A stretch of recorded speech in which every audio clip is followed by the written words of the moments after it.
We're going to go ahead and call the June 23rd Carver Heights Montclair Area CRA to order. If you would please stand for the invocation and pledge.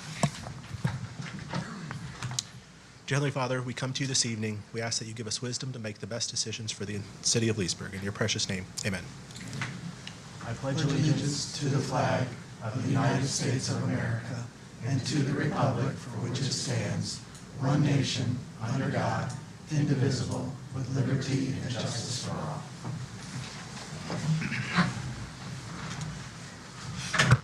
Move to section 2, the approval of the minutes for the meeting held on June 9th, 2025. I'll move for approval. Second. We have a motion and a second. Any discussion?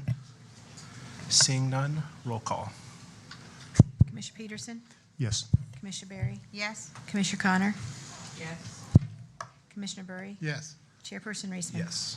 Item 3, discussion of budget request for fiscal year 2026. I will turn that over to the city manager. Okay, so this is a topic really for you all to get feedback and kind of pontificate on the upcoming budget process. The initial workshops for fiscal year 26 budget will be starting about 2 weeks. I think July 7th is the first one. And then I think we tackle the CRAs in that second meeting, which is the 12th? 10th. Okay, 10th. So I wanted the CRA to kind of talk a little bit about, and at your all's request, some of the goals that you have. So with that, I put together a quick little presentation. I handed it out to you. It's up here as well, and if you hit the slide. So it just kind of give you where the draft is at from a staff level right now. So our revenues this year are about $989,000. That's only about $10,000 more in fiscal year 26 versus fiscal year 25. Now, we're looking like we're going to have about 10% growth overall, our taxable funds. So we don't know the breakdown quite yet of general fund and then the 3 TIF funds. But in short, that number feels a little low. The biggest reason why it's a little bit low is because we received notice from the Water Authority that indicated that they should not be paying an incremental payment into the community CRA. That is pretty correct. However, how the phenomena why this was going on is it's gone on inception.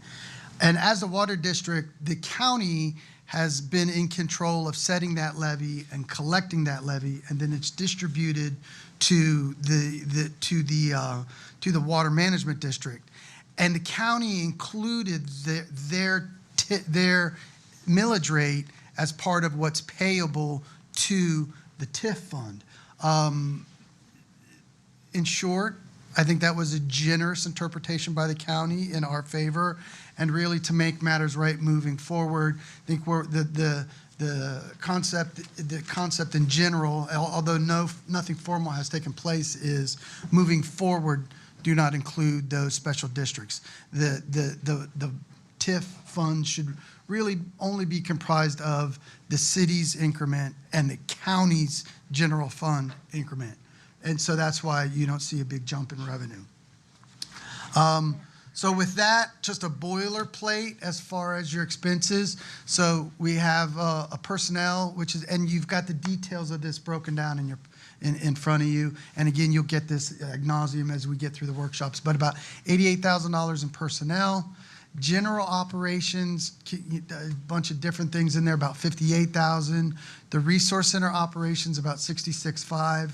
And then the debt payment is on the resource center. That's about the $100,000 payment for the $1 million or so that the TIF borrowed from the electric fund, which I think has about 3 years left on it. Is that right, Brandy? Does it? So it's under 1,000. 600. Yeah. So it's about 6 years left. Okay. So then I just made one big cash unallocated number. So so there's $682,100 really is what you have in projected fiscal year 26 dollars to reallocate to assign to different projects, so on and so forth. So then I made another little box there on things that all things being equal, if we repeat, so that would give you enough money to do another $600,000 home grant, and then put the rest in reserve at 82,100. And then also, you've got about 530,000 in unallocated reserve funds. And if you hit that next chart, that shows you kind of our projection as of April 25, where your unrestricted cash is. So, and if you go back, so in total, you really have, effective October 1 of this year, which would be the new fiscal year, about $1.2 million of funds that you can put towards whatever projects you all deem as important. So I thought that was an important kind of debrief as you pontificate on goals and objectives for fiscal year 26, and that gives you the opportunity here to discuss a little bit prior to the workshop.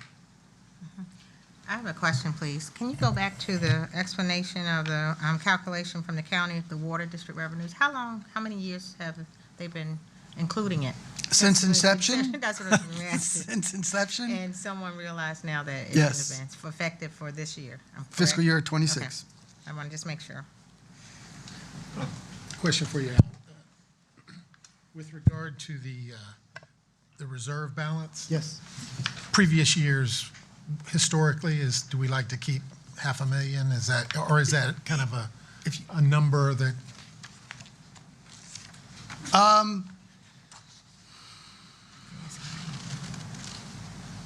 This is going to run contrary to some things. In an incremental district, probably the reserve requirement isn't as critical as the general fund, Right. or some of your other enterprise funds. So I wouldn't be hard, fast set on that. So with that being said, there's another 400 grand in reserve there. So that 1.2 could really be closer to 1.6. I don't know if you want to run it bone dry, but I don't think it's not as a hard, fast rule as the general fund. Although I just think out of just some fiduciary and being conservative, you want to keep a little cash in there. But I don't think it needs to be as great as the 90-day requirement. Couple comments or question, Al. Number one, it's in the City Commission meeting tonight. The CRA is going to have to absorb $137,000 on the new AC, The air conditioning unit. the air conditioning unit.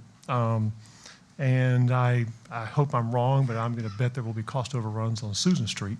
So I just want to keep that in mind. I just don't want to go spend all this money. No, and Just because- I think I like those having are the reserves probably, there in light of- and obviously, with Susan look, Street primarily. So the 532 in cash number. So right there, that 532 less the AC. So right off and remember that's as of April. So Right. and that was a July expense. So you're already looking at the 130 grand lower than that. Yeah. So it's not destitute. The AC No, we're in is- great shape financially. the I'm yeah. just talking about Susan Street. If we're going to have surprises like we do, it's a major project. That, So I just want that- to bring that to everybody's attention. Those two funds, the Carver Heights CRA and the 44127 CRA, probably if we do, hopefully we don't have overruns, but inevitably we got to deal with them. Those would be the two places where we would go. Question. The funding that was pulled from the CRA for Carver Heights, Montclair, I thought that was a solid amount. I didn't know that was in addition to overruns. I thought whatever was pulled from what was granted. No, for users. the amounts are fixed right now. I'm just anticipating cost overruns, which we typically have on almost every project. That's all I'm Right, saying. I understand. So could we rely on the CRA from 44127, or Yeah, it's going to be but both? I would You're think saying you would. both. I think you probably want to look at both. If we're really going to split hairs, then we probably need to figure out, because remember that Carver Heights CRA and the 44127 CRA line really kind of Right in the split the middle. middle of that park. So I mean, if we're going to split hairs, then we almost need to figure out what dollars are on this side of the line and what dollars are on that side of the line, and then do a proportional adjustment. So rough house, I would think if we run over 100 grand, then my suggestion to y'all would be 50-50. Okay, fair enough. I was just saying, when you said run over, I was thinking that if any, Well, I'm out- still hopeful. right, anything that there is not isn't. in plan, we just So- automatically go to CRA Carver Heights Montclair, Yes. because I'm hoping to really not, I mean, you want to do some new projects and things and put in place.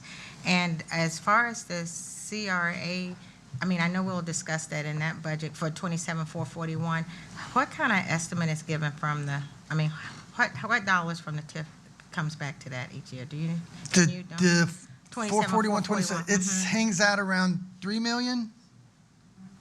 3 million total revenue, so that's $1.5 million from the county and $1.5 million from the city. Okay, I was just curious to see. And then the debt on it is around $1 million, so you generally have about 2 million Okay.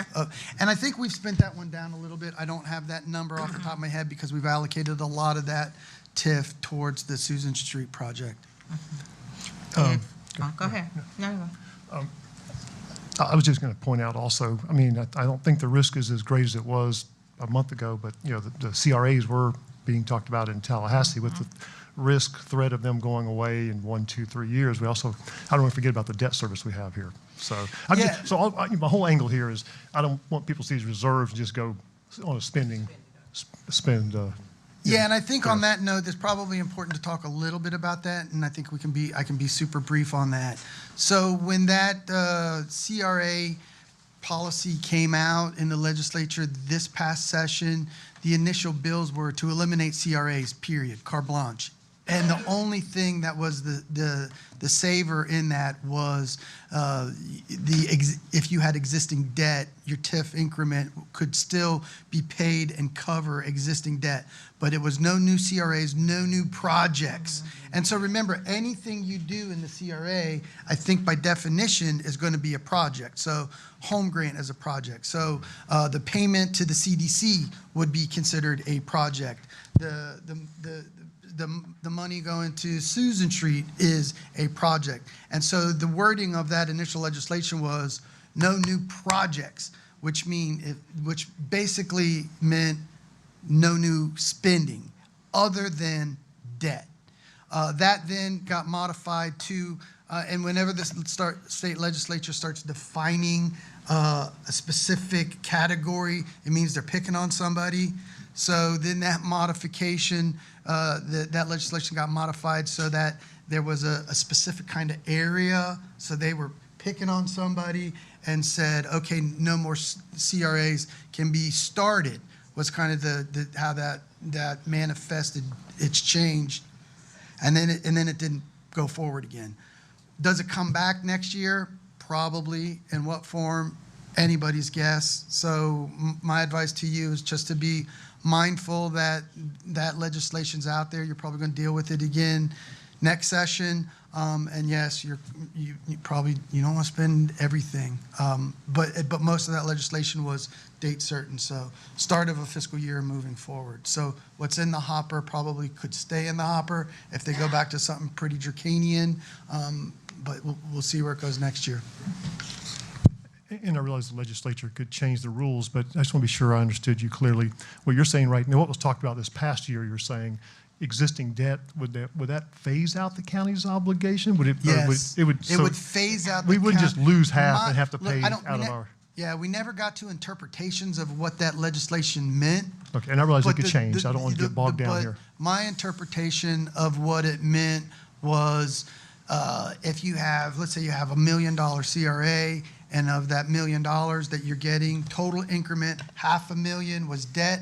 That would mean instead of getting $500,000 in an incremental payment from another jurisdiction, you would only get the portion that's the half of the debt. That's what I understood as well. Yeah. I have just a little concern if, well, this is a big concern if CRAs go away because it doesn't just affect, again, I still continue to say it's not just one CRA district of District 1. I think it will affect the entire city, and that's what I'm really worried about. And I'm hoping that this will all be gone away, and I'm being reassured constantly, but in the back of my mind, I'm understanding that we should play and be prepared to expect. And of course, if it doesn't, that's a great thing. We can continue another year. But if there is possibility for the CRA 441 funding, if we could consider some of the homes on the east side of town that runs on the corridor of the District 1 for that area, for CRA 441 to use that CRA budget to try to apply some of the home improvement grant, if we can get pulled from there. For homes where now?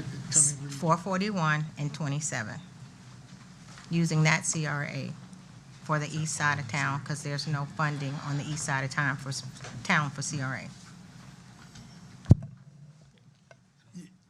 So, It is in the district. so where I think Commissioner Barry is going back to is trying to find and fund the home grant program outside the Carver Heights CRA. So the way the city has it funded currently is the Carver Heights CRA is the sole funder of the city home grant program. So it's a citywide program, but the commission and the CRA boards have only funded it in the Carver Heights CRA. So as the program operates right now, that home has to be located within the Carver Heights CRA. There's a couple other areas that Commissioner Barry has talked to me about, ad nauseum, as well as the commission, and she has been seeking other places to expand the home grant to, and those locations would be kind of up there by John L. Johnson Park, which might touch into some areas of the 44127 CRA, some areas in kind of the, I'm gonna call it the East Main Street CRA, the Pine Street corridor area. So both of those areas don't have funding. And then, of course, if you're not in one of the 3 CRAs, then the program would be eligible for the general fund, but again, that would be allocations that the bodies would have to formulate. So this body is obviously funding the home grant in the Carver Heights CRA. Yes. The Carver Heights CRA board, or the 44127 CRA board, which is the city commission, you all would have to do that. The downtown CRA, honestly, and with all due respect, that CRA is pretty tapped out with how we have the incremental funding to the CDC, and then the remainder of those funds go to run the division of the city. So there's really not a whole lot of money left. I understand. So to fund, and I'll double check, Commissioner, you asked me to look into this and I failed to do so. I think there's a tag of homes up there by John L. Johnson Park that would fall into the 44127 CRA, but budgetarily wise, to expand the home program to Eastern Pine Corridor, you probably would then have to lean on the general fund. So I think this is, again, the commissioner's plea to this body to consider expansion of the home grant to other funds of the city. Well, that's my reason for requesting, because I know the general fund was pretty tapped out and to the penny of what is expected, as well as what's remaining in reserve. That's why I'm asking for the CRA 441 to be a consideration for the homes from Newell Hill Road down to, I think it's right at Catrali East Street, if I'm not mistaken. And it's not many, but it's on, if you're traveling. North side? It's on the north side of, Okay, yes. right. If you're traveling on the north side, I think there's more homes to the right versus to the left. So that's just a consideration. I continue to get calls from constituents that live on the east side of town wanting and needing home improvements and asking when will this be on our side. When it was initially introduced, it was stated that the home improvement grant will be hopefully funded for the next year and the next year with potential chances for it to come across. So I'm just asking for the commission to consider. I know this is not the right board, but I'm just saying, I'm just putting it out there of what I'm asking to consider, just thinking about the home improvement grant. With that said, is there any more discussion on this? I also would like to make note of, excuse me, I didn't know if were you saying? Okay. I also would like to make note of possibilities of amending the CRA general plan, if we could consider that amendment. Say it again. What kind of- Amending the CRA plan, What kind of amendment? just to consider additional homes that have been built. I think the plan was last dated 2015, and just putting in, just considering the changes that have happened just from the economic development. We have more new homes in the Carver Heights area. there's other issues that we need to consider. We'll go in further detail, but I was just wanting to put it in the mindset of some, to think about. Is that you? I don't know. I'm not sure following. So that we can amend the Again, plan? you can amend, this is, again, this is Commissioner Berry. Again, this is Commissioner Berry's plea with the commission. We talked about this last year, and this was putting aside some money for a consultant to update the CRA master plan. And in the CRA master plan, we outline projects and priorities of where to spend the money. We estimated, I think, last year that bringing in such a consultant would be about 50 grand to update, review, freshen up the project. Again, Commissioner Berry is asking this body to consider spending that sum to update, upgrade, and bring up a new priority list would be the hope of what the consultant would bring us. It's just that we have new stakeholders now in the area to consider. Homes have been built, so we have more affordable home, as well as expected building to come that has been approved. I don't know exactly when that would take place, for maybe 2026, but just want to just put it out there just to consider. And I could provide further details of my reasons why, but just for the sake of stakeholders in the area, the economy itself has shifted. The actual district has grown, more people. So just a lot to put in place. The CRAs are working beautifully. I remember, I can't believe it's been a year. I remember the 50,000. I remember being vocal. I'd rather give that 50,000 to 2 more homeowners for home improvement grants versus just another piece of paper. That was my opinion a year ago.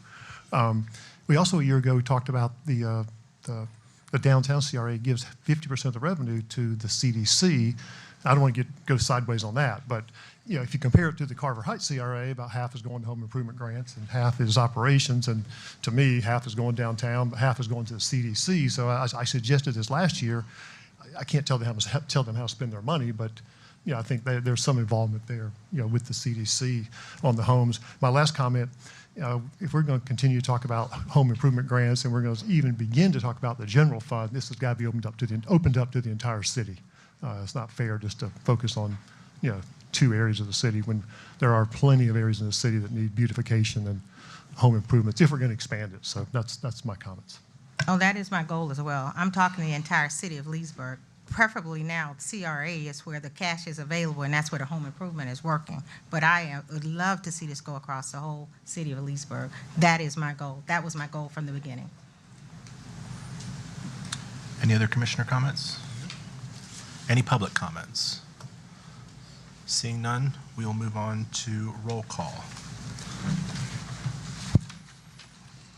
Commissioner Peterson? Nothing tonight. Commissioner Berry?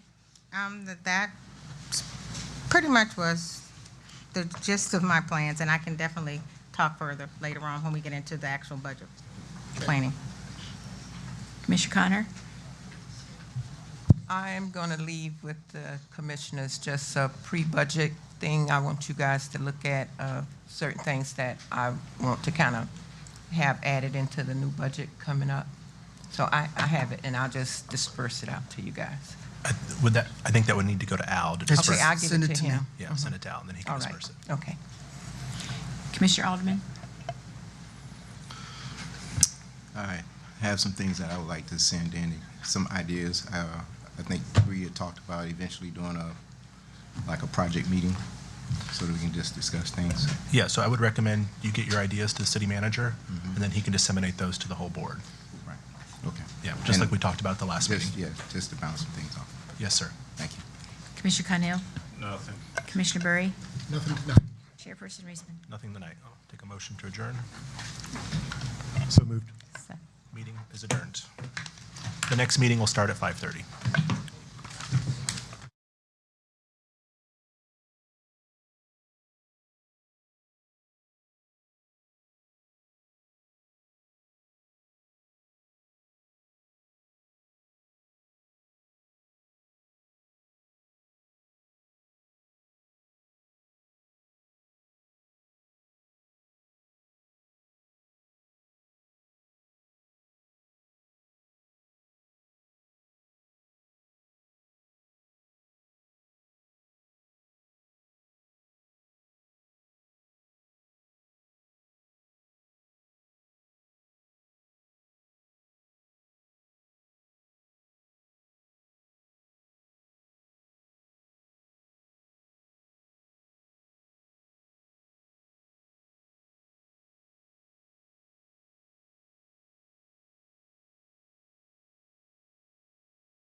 Everybody ready?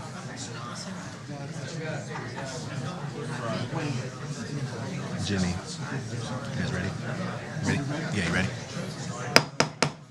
Oh, let me switch my meeting. We'll call the City Commission meeting for Monday, June 23rd to order. We have had the invocation and the pledge in the prior meeting. We'll do the proclamation. We have a Pride Month proclamation. Whereas Pride Month commemorates the June 1969 Stonewall Uprising in the New York City, which is generally recognized as the catalyst of the LGBTQI plus rights movements. Whereas the nation was founded on principle that every individual has infinite dignity and worth, and the City of Leesburg calls upon all our citizens to embrace this tenet and work to eliminate prejudice everywhere it exists. And whereas the City of Leesburg passed Ordinance 15-20 on May 26, 2015, prohibiting discrimination based on race, religion, color, national origin, sex, sexual orientation, gender identity, age, handicap, or marital status. Whereas the City of Leesburg acknowledges and appreciates the cultural, civic, and economic contributions of the LGBTQI plus community, which strengthens our city as a whole. And whereas it is important for communities like the City of Leesburg to show support for all residents, to actively promote the principles of equality and acceptance, and to stand in opposition of intolerance and discrimination. Now therefore I, Alan Reisman, Mayor of the City of Leesburg, Florida, do hereby proclaim the month of June 2025 as Pride Month and encourage everyone to reflect on the ways we all can live together through mutual consideration and respect and understanding. Is there anyone here to accept that award?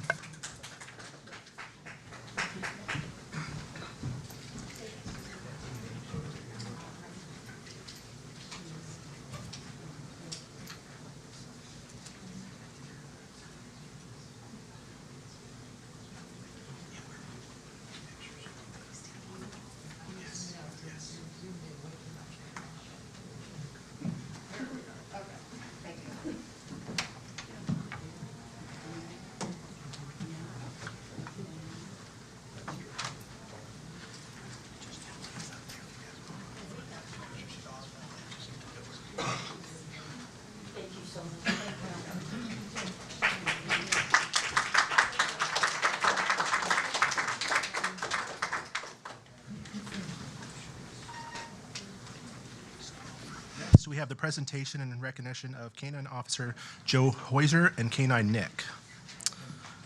He's on his way up right now. He just went down to get the dog, and we were concerned with all the people Okay, so around. I'll go ahead. I have a little thing to read. We'll read that while he's getting ready. So tonight we Telling me to slow down. Now I know what he meant. Tonight we are proud to highlight a major achievement by two outstanding members of the Leesburg Police Department, Senior Officer Heuser and his canine partner Nick. This evening is a celebration of their second place overall finish at the Treasure Coast Police Canine Competition, an impressive accomplishment at one of the most competitive canine events in the region. I had the pleasure of attending this event and witnessed firsthand the level of precision, discipline, and professionalism required to compete. Senior Officer Heuser and Canine Nick stood out among top law enforcement agencies from across Florida and other states, making this recognition all more meaningful. Their performance reflects the excellence they bring to our community every day through patrol work, narcotics detection, and the unwavering commitment to public safety. We're incredibly proud of their achievement and equally proud of all the men and women at the Leesburg Police Department who serve this city with integrity, courage, and heart. On behalf of the City of Leesburg City Commission and all the residents of Leesburg, thank you. Employees, join me in presenting this plaque in your honor, and we'll give them a minute to get up here. Yeah. I would just like to thank the commission for recognizing particularly Canine Heuser and Canine Nick. They've competed in several competitions, have done very well. They exhibit everything that we hope that our canine unit shows for the hard work and effort that they put in.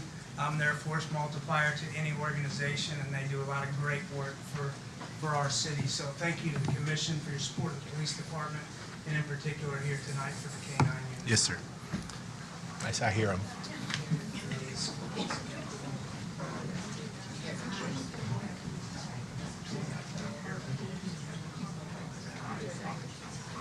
Here comes Canine Nick.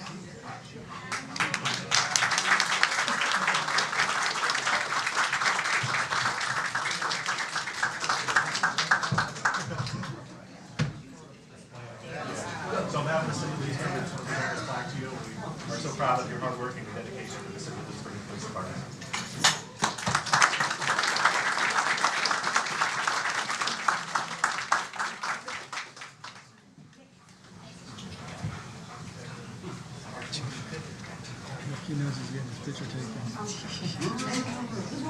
He's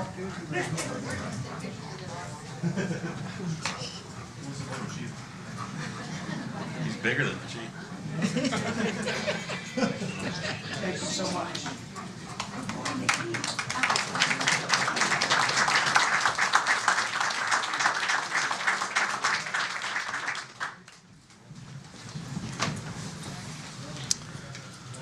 Next, we'll move on to public comments. This section is reserved for members of the public to bring up matters of concern or opportunities for praise. Please note that issues raised during this time will not be discussed in detail during the current meeting. They will either be referred to the appropriate staff or scheduled for consideration at a future City Commission meeting. Each speaker is allocated 3 minutes to provide their comments. I adhere to this time limit to ensure equal opportunity for all participants and to support the efficient conduct of the meeting. Thank you. Are there any public comments? And this will be for anything that's not on the agenda. We'll allow public comments at the end for each item, but if this is not on the agenda, you can come up and just state your name and address for the record. Yes, my name is Richard Tallman. I'm here on behalf of the Leesburg Shuffleboard Club. I'm a member there. I'm not a member, or I don't have an address I live in the Villages. I don't live in Leesburg. But I'm here on behalf of the Shuffleboard Club. A number of communications have been addressed with the city staff.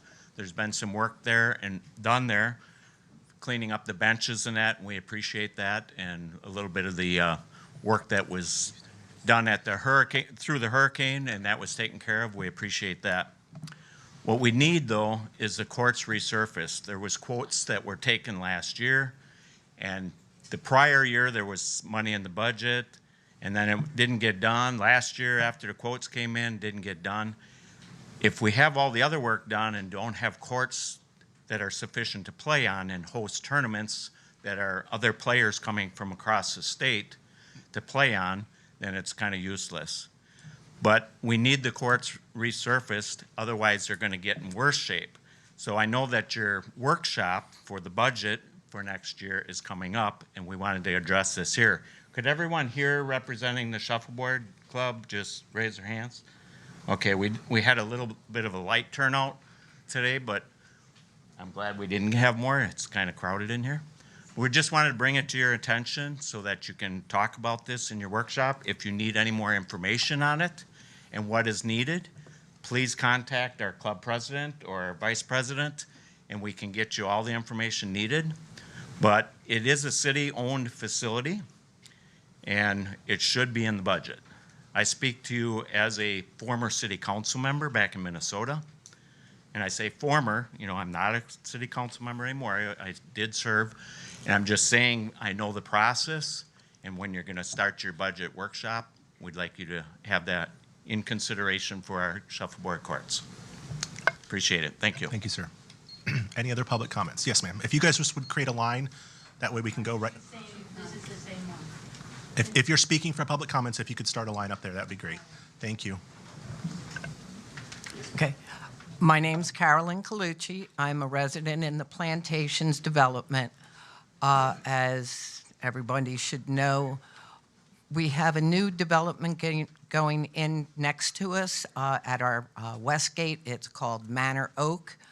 I just went to the Plantation HOA meeting to find out that the developers at Manor Oak want to use our property in order to have emergency services because they've only planned for one entrance, which means if an ambulance needs to get in, if the traffic on 33 is backed up, they're screwed. They do have the opportunity maybe to use the, I don't know what you would call it, the causeway underneath the electrical lines, or they want to use us.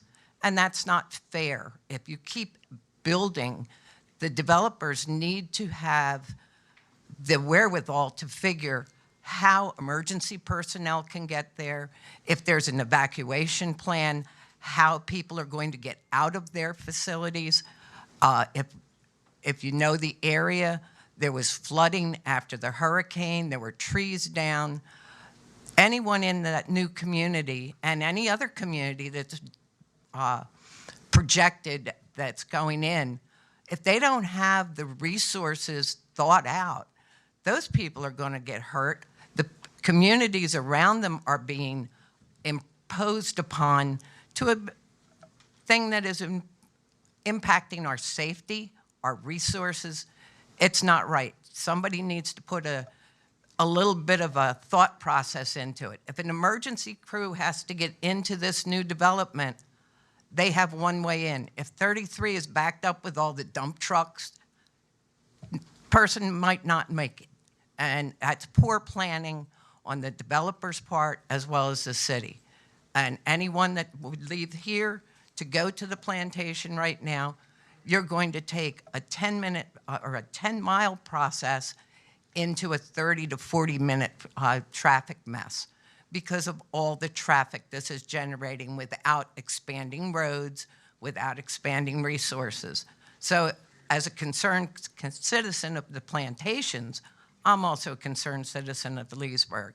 And I think it really needs to be addressed, looked at, and it'd be really helpful if there would be an updated map of what you've already approved, because when I asked for a map, it was over 3 years old. So there's a lot that you guys have approved without updating that map for the citizens to see. Thank you. I will say that there is a development map on our website of there- all the commercial and residential growth. But it's not. If I could add, there is an updated map. It's on the website. And as far as the emergency entrance, Dan Miller is floating around here somewhere. Is our planning and zoning director. That emergency ingress egress into plantation will probably not move forward because that subdivision in question has a boulevard entry. So there's an exception to the rule on that. So if you go speak to Dan, he can probably give you more data on that. So pretty much your whole concerns probably will be nullified on a staff level. There's Dan. You can speak to him to get more details on that issue. Yes, ma'am. Okay. My name is Gail Howell, and I am the president of the Leesburg Shuffleboard Club. I and many of our members have come to ask for your help in renovating our courts by resurfacing before they are ruined. The cost is $22,000. We have been requesting this for the last 2 years, but we're told it isn't in the budget. And it should be. It's always been in the budget because this is done every 5 to 7 years. Our courts are deteriorating to the point that the finish on them comes off every time we sweep, and they run very slowly and very unpredictably. Other city courts like Tavares, New Smyrna Beach, Coronado, and DeLand have all been renovated and glide like ours used to. Our members enjoy playing together, laughing together, and crying together, all because of the shuffleboard. 19 of us worked through the hurricane, raking out debris, carrying loads of metal and hardware off the courts, and even clearing the sewer so water could go down. We've painted, fixed, patched, taught, cooked, and gardened for Leesburg, as well as becoming good shufflers. Some good enough to be in the Hall of Fame. We have all kinds of shufflers. We have teens, a homeless man, married couples, widows, widowers, and singles, all of whom make up our club with ages up to 92. And the 92-year-old and I just made it into the Hall of Fame last year. So these people are not little slouches. So you see, shuffling is a wonderful sport for senior citizens, and we welcome all. I have asked Congressman Daniel Webster to look into a grant for us, but have not yet heard from him. We first need the $22,000 for the resurfacing for our courts to bring them back to a good playing level by October 1st. That's when we start our meets, and they can't be done afterwards. I was told that it might be done by then, but we have to have it done before. Then we would like to have roofs over all of our courts, not the nailed shut, rusty ones we have now. Thirdly, we would like toilets at work when we have tournaments. It gets embarrassing. Fourth, we would like the ceiling in the director's room fixed. I know the last three are necessary dreams, but the courts are of prime importance. Please help us. Ms. Howell, could you state your address for the record? 1313 Moray Court, Leesburg. Thank you, Ms. Howell.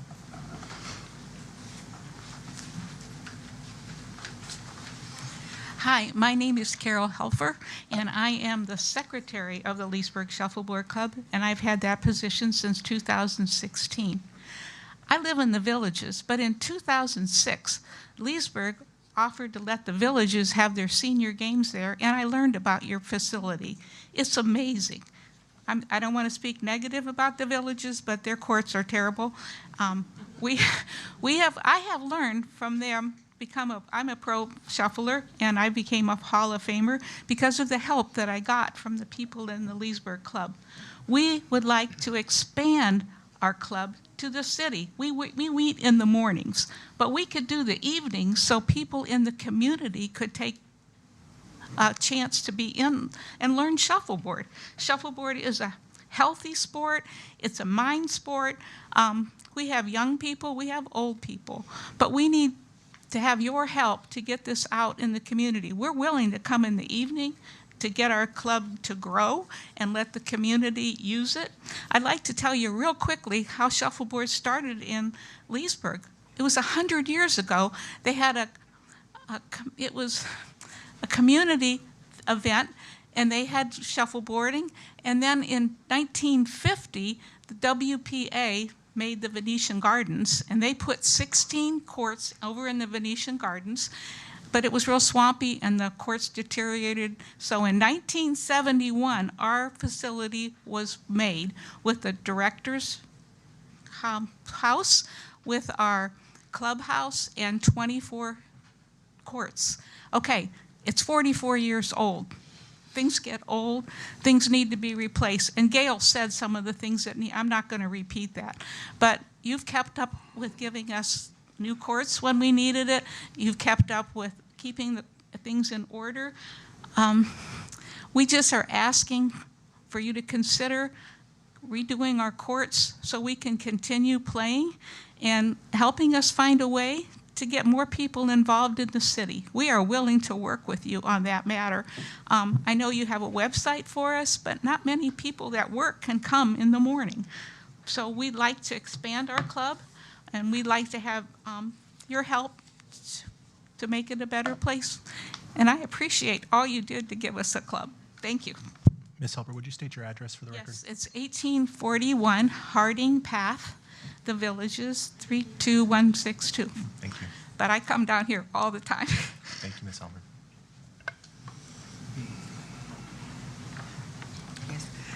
Deborah Fred, 1205 Susan Street.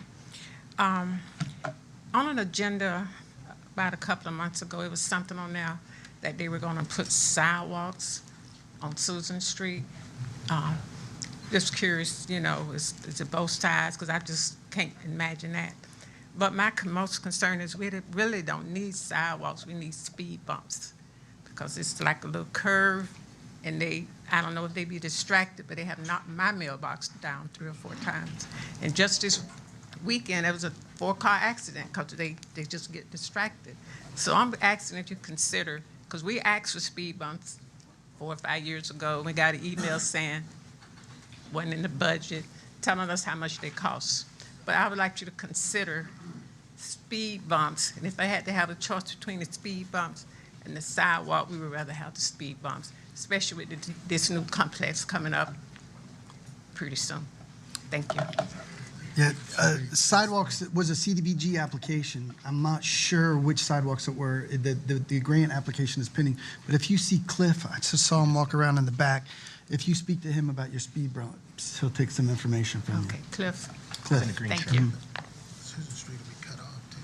It's traffic going Yes, sir. into the facility. Hello. Oh, shoot. My name is Jacob Sokol, and I'm one of the teenage members of the Leesburg Shuffleboard Club. So when I was 10 years old, I won my first tournament there, and that's when I became totally ambitious into playing shuffleboard. I've been playing since I was 6 years old, 7 years old, since I was this high and holding up a stick. For the past few years, if I've been a member, I've been seeing that the courts have been deteriorating. I know that they've already told you this. I'm just here to say that I'm one of the people who want to continue playing shuffleboard, and that this is not just investing into the next couple of years. This is a long-term investment that I can then continue playing shuffleboard, and my twin sister, Olivia, also plays shuffleboard with me. This is also for a whole bunch of teenage kids who could grow up learning this sport and then become Hall of Fame members like Al, who's here, or Carol. Thank you. Thank you, Mr. Sokol.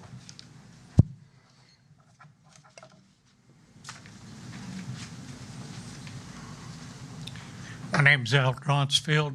I'm the first vice president of Leesburg Shuffleboard Club. I've been the president, the court master, president twice. I play professionally all over the world. And I can assure you, the Leesburg courts right now would not make it in international competition. They'd shut it down. I played on every type of court there is, from the NICO finishes to embedded bead courts. The Central District has many of those courts. That's down in Zephyr Hills, Lakeland, so on. They're enclosed facilities. They take a little bit more pride in their senior citizens and keeping them healthy, keeping them out of the sun, maybe cheating a dermatologist out of a little bit of their money. But these courts have got to be addressed, and they have to be addressed before we start the season October 1st. That's six months of our season, October 1st through the end of October. Our courts are supposed to be smooth like that tabletop. Right now, they're so porous that the beads we use to make these discs that we use run faster. It doesn't work. The beads are finding the little nooks and crannies in the porousness of the court. They don't do their job, and people are throwing the rotators and everything else out trying to get the discs down the courts. These courts have got to be taken care of real soon, like I said before, October 1st. I've worked with DC Modeling. I've worked with Jennifer, Amy, and now Cliff Kelsey. Cliff's a top-notch guy, and he's helped us out in many ways, getting our benches redone. He fastened down our sliding roofs to where we can't adjust those according to the sun anymore. But people are coming to Leesburg. They're not coming there to play dominoes and checkers. They're coming there to play shuffleboard. And without the courts, we're dead in the water. We'd appreciate you getting on that as soon as possible. Thank you. Any other public comments? Seeing none, we'll move to the consent agenda. Routine items are placed on the consent agenda to expedite the meeting. If the commission or staff wish to discuss any item, the procedure is as follows. 1, pull the items from the consent agenda. 2, vote on remaining items with 1 roll call vote. And 3, discuss each item pulled and vote by roll call. Are there any items the commission would like to pull this evening? Seeing none, can I get a motion to approve the consent agenda? So moved. We have a motion and a second. Any discussion? Roll call. Commissioner Connell? Yes. Commissioner Berry? Yes. Commissioner Peterson? Yes. Commissioner Berry? Yes. Mayor Reisman? Yes. Item 6, public hearings and non-routine items. During public hearings and non-routine items, the commission requests that those in attendance respect the process and maintain order. As such, in accordance with Robert's Rules of Order, please refrain from speaking out, cheering, or applauding during these proceedings. Your cooperation helps ensure a fair and respectful hearing. I'm going to ask our city attorney that if anyone is here to speak on any first or second readings to please stand, and he'll swear you in. Thank you, Mr. Mayor. As the mayor said, if anybody is here this evening and plans to present any testimony or evidence on second reading items 6A3, Venice at Lake Harris SPUD rezone, 6A6, Barke 2 PUD rezone, 6A9, Ritchie Road rezone, or first reading 6B3, Lake Margaretta PUD rezoning. If you would, please stand and raise your right hand so we can get you all sworn in. All right. Do you swear or affirm that all testimony you'll give tonight will be the truth, the whole truth, and nothing but the truth? All right. Thank you all. Mr. Mayor, we're all good. All right. Would someone please introduce 6A1, 2, and 3 to be read by title only? I'll introduce, has to be read by title only. 6A1, an ordinance of the City of Leesburg, Florida, annexing certain real property consisting of approximately 8.77 plus minus acres, being generally located east of U.S. Highway 27 and north of Magnolia Avenue, lying in Section 2, Township 20 South, Range 24 East, Lake County, Florida, provided that said property so annexed shall be liable for its proportionate share of the existing and future indebtedness of said city, providing that such annexed property shall be subject to all laws and ordinances of said city, as if all such territory had been a part of the city of Leesburg, at the time of passage and approval of said laws and ordinances, providing that such annexed territory shall be placed in City Commission District 3 and providing an effective date. 6A2, an ordinance amending the future land use map of the comprehensive plan of the City of Leesburg, changing the future land use map designation of certain property containing 8.77 plus minus acres from Lake County Urban Low to City of Leesburg Low Density Residential for property generally located east of U.S. Highway 27 and north of Magnolia Avenue, lying in Section 2, Township 20 South, Range 24 East, Lake County, Florida, and providing an effective date. 6A3, an ordinance of the City of Leesburg, Florida, changing the zoning on approximately 8.77 plus minus acres from Lake County C1 Neighborhood Commercial and R6 Urban Residential District to City of Leesburg SPUD Small Plan Unit Development to allow for commercial and attached single-family residential uses for property generally located east of U.S. Highway 27 and north of Magnolia Avenue, lying in Section 2, Township 20 South, Range 25 East, Lake County, Florida, and providing an effective date. Thank you, Andy. Can I get a motion? Move for approval. Second. We have a motion and a second. Dan, staff presentation? Thank you, Mr. Mayor. Under the overall proposal for this property, it consists of 8.7 plus or minus acres. It's generally located east of U.S. Highway 27, north of Magnolia, and south of Corley Island Road. This is a request for annexation, small-scale comp plan, and rezoning. Under the future land use, we go from Lake County Urban Low to City of Leesburg Low Density. The zoning would go from Lake County C1, which is their neighborhood commercial, and R6, which is their urban residential, to City SPUD, which is small plan unit development. They're requesting future development of 26 attached single-family units, which are townhouses, and a commercial area on the west side there along US 27. Under the PUD requirements, as we stated, 26 attached townhouses, 2-floor maximum height, an area of commercial development which would be contiguous to Highway 27. That includes approximately 21,000 square feet of retail uses there. No other uses would be permitted in the proposal. All the units would be rear-loaded, meaning the garage is on the back side of the home. And so that would give you a shorter front setback that could be used in the design. The townhouse units would be 20 feet in width with 1,000 square feet minimum size and 2 off-street parking spaces for each unit. Extra spaces are also provided in the concept plan. There are design and architectural standards required, which would apply, and that's 5 features that must be selected from a list provided in the plan unit development. Dark sky lighting is required. There's significant buffering to the adjacent properties is provided in the site plan and the PUD with a 25-foot buffer tract around the property. There's also a 40-foot buffer required on the south side of the property. Landscape buffers are not part of the lots. They are separate and must be maintained by the HOAs, so they're not individually maintained. There would be a 6'5" privacy fence provided adjacent to the parcels on the northern and eastern boundaries unless the vegetation is opaque. In other words, you can't see through it, and of comparable height. We're requiring Bahia and Bermuda grass, 1 tree on between each lot, because these are townhouses. There will be signage consisting of decorative entryway feature, no greater than 5 feet in height on the entryway. Under recreation, there's a requirement for 5,200 square feet devoted to a separate recreation area, which has various amenities such as a pool, playground, trails, dog parks, pavilions, etc. The recreation area must be constructed at a time the 13th unit is completed. That's 50% of the structures there. And finally, we have the standard phasing clause, which allows 4 years to reach substantial commencement, or there's automatic reversion to the RE1 zoning standards, which is 1 acre per unit. All the development has to be on city water and wastewater.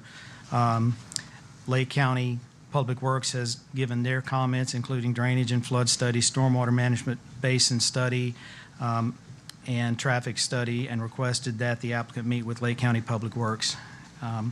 We did receive significant public response to this request as a part of the original sending out of the surrounding property owner letters and advertisements. Summarizing those comments, they included concerns regarding the wetlands that are present on the site, flooding, water contamination, trees, traffic, and wildlife, and that's just a summary. The residents also provided a petition, which I believe has approximately 80 signatures on it, which is in your packet. Staff did request that the applicant would conduct a neighborhood meeting to speak with the neighbors, and staff wanted to thank the neighbors and the applicant for participating in that.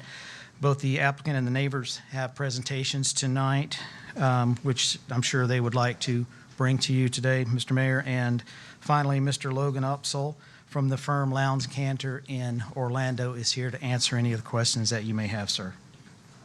Thank you, Mr. Miller. Any comments for Dan before we move to the developer presentation? What was the planning commission recommendation? The planning commission recommendation was 2 to 5 in a no vote. They recommended a denial, basically. Thank you, sir. All right, we'll move forward with the developer presentation. Is the developer here? Yes.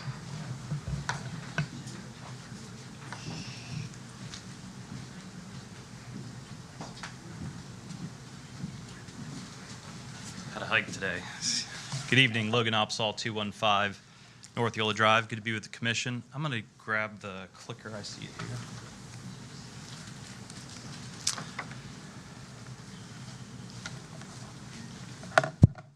Do you have their presentation, Ms. Anna?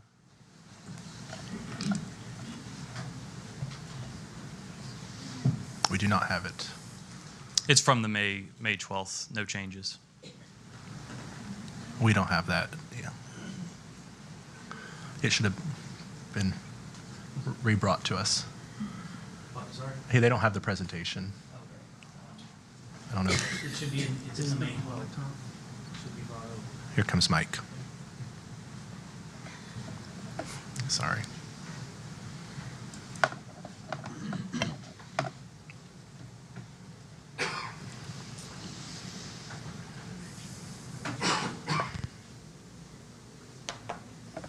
Thanks.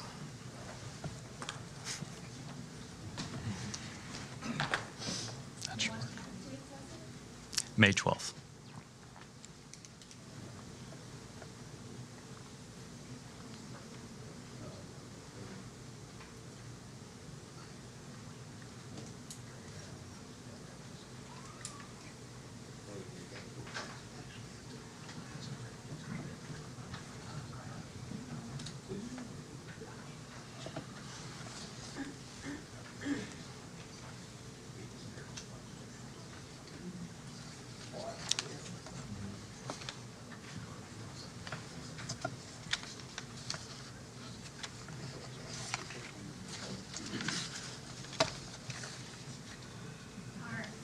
Thank you, Ms. No Anna. problem. Thank you Mike. very much. Thank you. Appreciate everyone's patience.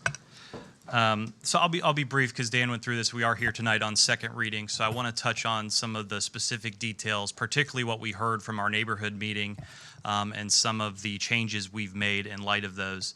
So I'll move forward with this in haste and then at some points cover more substantively.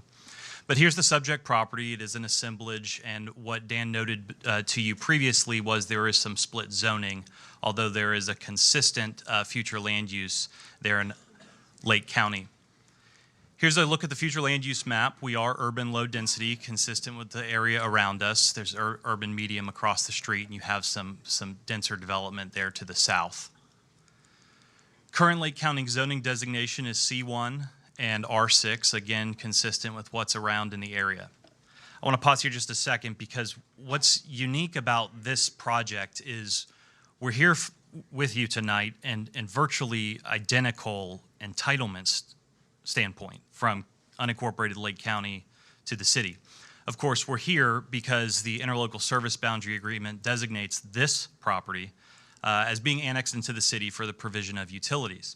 What's being accomplished through your PUD process is a mixed use of C1 retail commercial, which I have some renderings we'll get to, and of course the site plan. And R6 is consistent with the R6 zoning. However, what's being proposed to you today is a total of 26 units. So in Lake County, because of the underlying future land use designation, we have R6 zoning.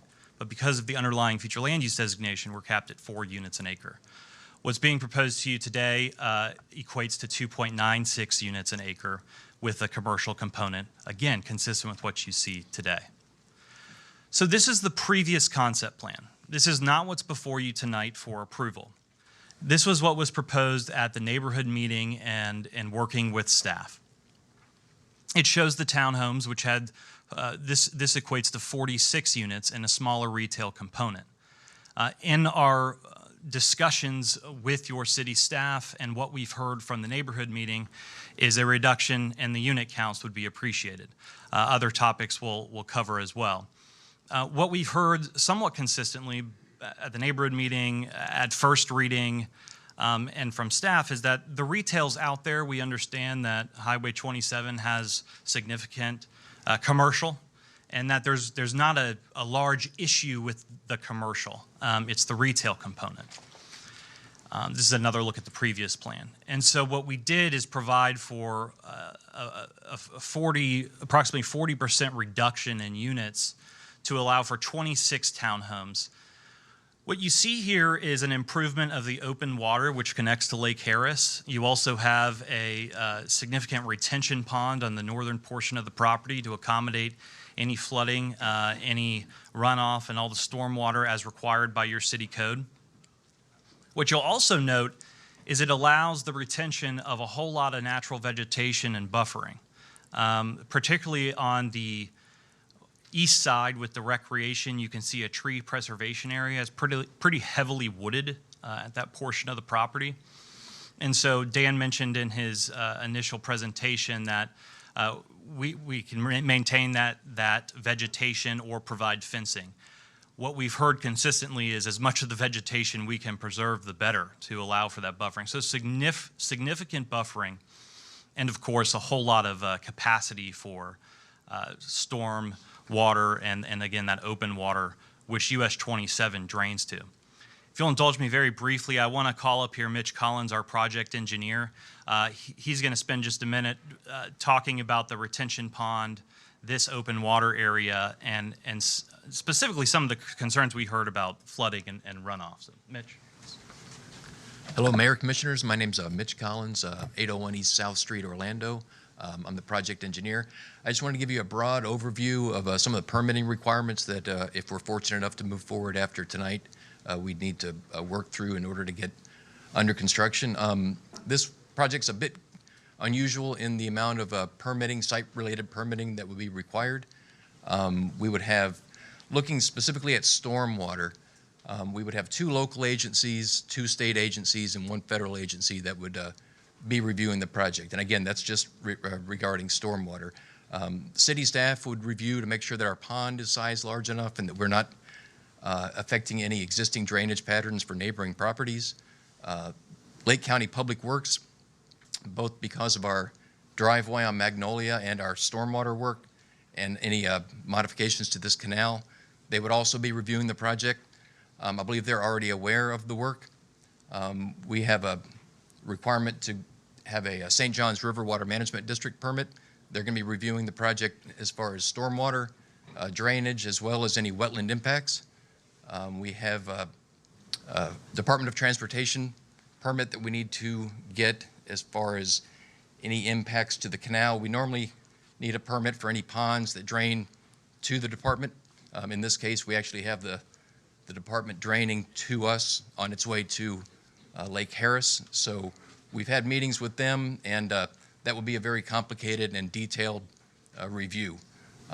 If everything goes fine with that, we have some flood zone impacts that would be proposed. That would need to be approved through through FEMA. So that would be the federal agencies. So in total, there will be 5 agencies reviewing this. So if we are fortunate enough to move forward tonight, I just wanted to provide that assurance to you that there would be several agencies reviewing the project, and that's specifically with regards to stormwater. Thanks. So appreciate that outline, and of course there is a whole lot of permitting that goes into this, which we know and expect for a project of this caliber and in this particular area. I want to outline those because we're here tonight at zoning. We're coming to you on the annexation to avail ourselves to your code and your requirements, your design standards, which we're happy to have reached a really successful resolution here and in working with the neighbors. But also to outline that at this stage, this is the concept plan, the unit count, the layout that we would be committed to. But as we move forward to engineering, we have full confidence in your staff, third-party consultants, and of course, federal, state, and your agencies to effectuate a fully engineered plan that handles appropriately the stormwater runoff for the site and for the area as outlined by the project engineer. This is just another look at the proposed concept plan, which shows that it's capped at 2 stories, a little bit more detail on the layout of the parking and where things will be located in relation to the aerial we just saw.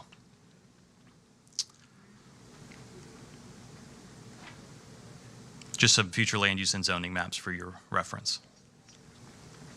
So I think this is a helpful slide because it outlines what we've been able to achieve in hearing some of the concerns, some of which you'll hear tonight. There'll be 2 phases of the project, the retail commercial component and the townhome residential component. What was initially proposed was 42 townhomes. Tonight for your approval is 26. Again, that's approximately a 40% reduction with significant buffering, setbacks, landscaping, preservation of natural vegetation, and of course the retention and improvements to the open water for the stormwaters. Expansion of the retail commercial component to better service the area, which was feedback we heard both from residents and the city. And of course that equates to a big reduction in density to under 3 from where it was at 4.79. Again, in the county, it would allow 4 dwelling units an acre. And keep in mind as well that what's being proposed from the county C1 to urban low to, again, in the city, a reduction in density, commercial and residential, while being able to achieve these significant setbacks and a minimum of 35% open space, which is in the ordinance before you. Here's a conceptual rendering of the townhome. This is the residential component with some unique architectural details that will meet or exceed your city code. And commercial. This is the commercial build-out concept plan, which shows the elevations for what would be built out on US 27. We do have a recommended approval from staff. I will tell you we've done a number of things. I'm going to go back just a few. We've done a number of things in working through this process. It's been over a year going through this process and working with your staff, providing things like the recreation area, tree preservation, extensive buffering, reduction in units by approximately 40%, improving the open water, the canal to allow for better flow. There will be a boat ramp there to accommodate kayaks only, not motorboats. Improvement of the open water and retention pond area to alleviate some of the flooding that, quite frankly, happened during the hurricane, and we can appreciate those concerns. This keeps all of those capacities in mind, fully amenitized with a small trail and a courtyard before you. So quite a number of list of things we've been able to accomplish, and I just want to thank your staff, your time, your resources, and particularly those folks who are here and some of which remain in opposition, but I want to thank them for their time and thoughtful feedback and represent to you that those have been heard and effectuated to the best of our ability. I'll reserve a little bit of time to respond to specific comments, but thank you for your time. Thank you, sir. Any comments for the developer? I know in the first reading, we heard a lot of comments on the wetlands and all these drainage concerns, and I don't think everybody understands the process. I think you touched on it, and I appreciate that, how there's, St. John's, all these other people with oversight.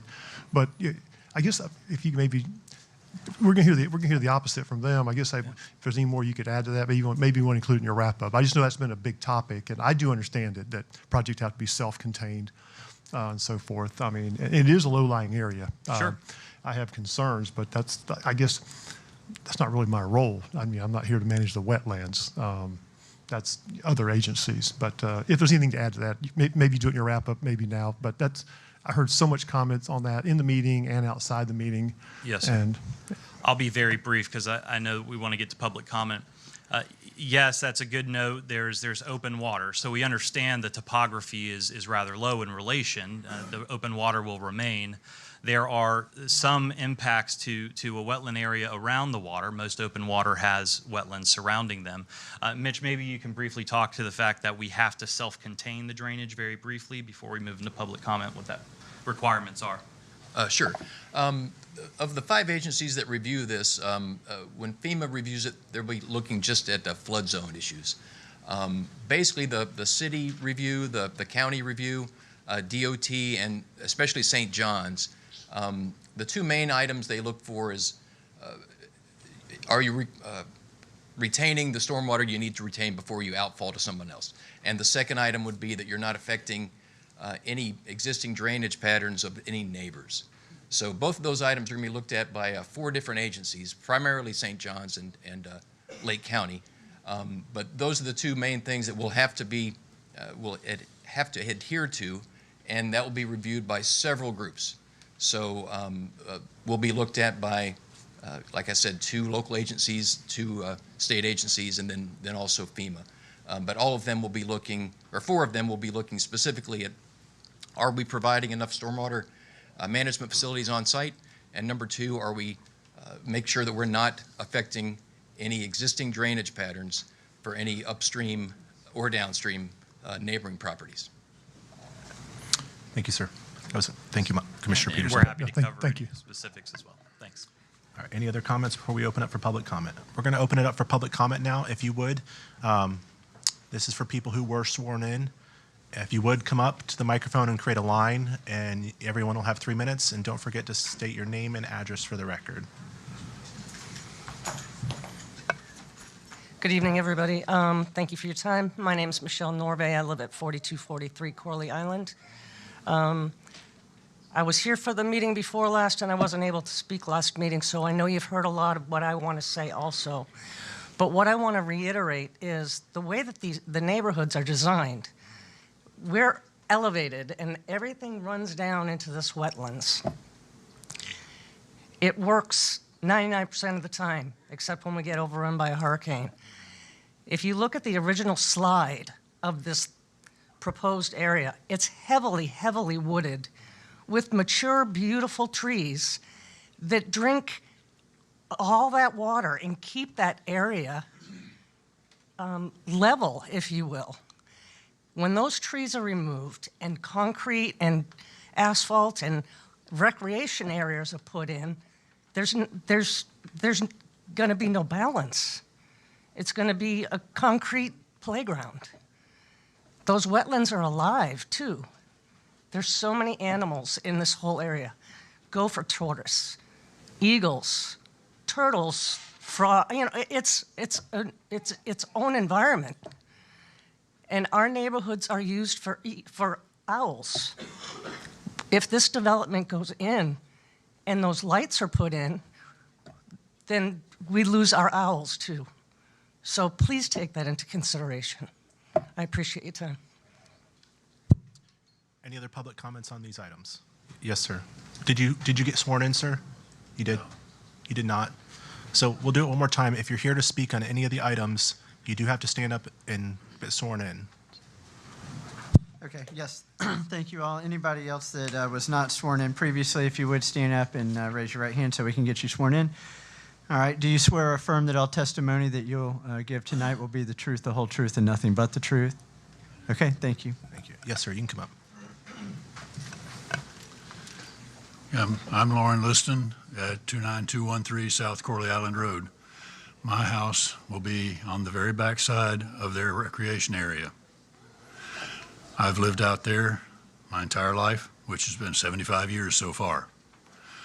My grandfather bought that property back in the 20s. So where the townhouses are at one time was a pond. My grandfather dug a drainage ditch in there and it drained it out. So that's why you see it the way it is now today. And They crossed Corley Island Road, where Dr. Littinger's office is now. There were 3 small springs that fed under the road through there into that where you see the pond there. 2 of them have been covered up, 1 is still working. And so basically where the houses are was a pond area that we drained out for cattle at the time, back in the 40s and the 50s. That's before a lot of you people were around. But I'm not too happy about the recreation area being built right beside my house.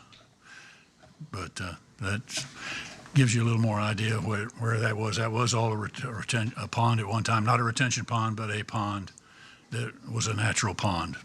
So that's all I've got to say. Hello, my name is Victoria Williams, 4227 Corley Island Road.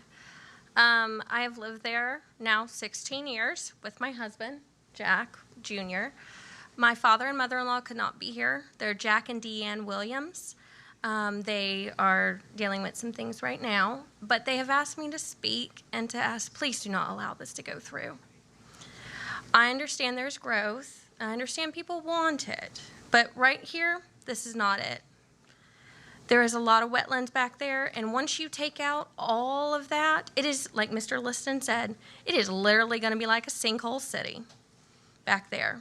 And I understand there's going to be fill dirt or whatever brought in, but if you look at all the different subdivisions and things coming in, there's a lot of places getting sinkholes because too much is being put and strained on the resources here.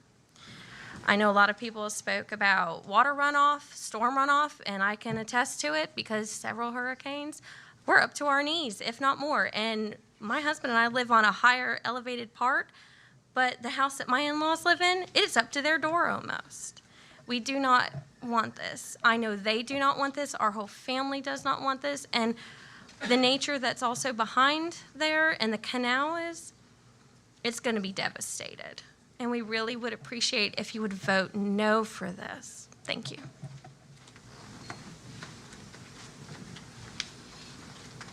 My name is Mark Staler. I live at 4246 Land's End Lane. It's right off of Corley Island Road. The only thing that I want to bring to light is when you guys make your decisions as far as what's going to be built and what's not going to be built, I understand that there has to be certain amounts of fill brought in to build on. When you do that, you're bringing up that elevation, and there's absolutely no way you can tell me that that's not going to affect the neighborhoods that are in place currently.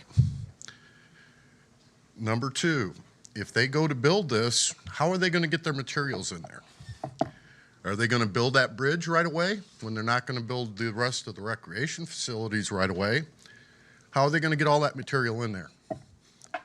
Most likely coming down Corley Island Road, through the back end of the property, and in.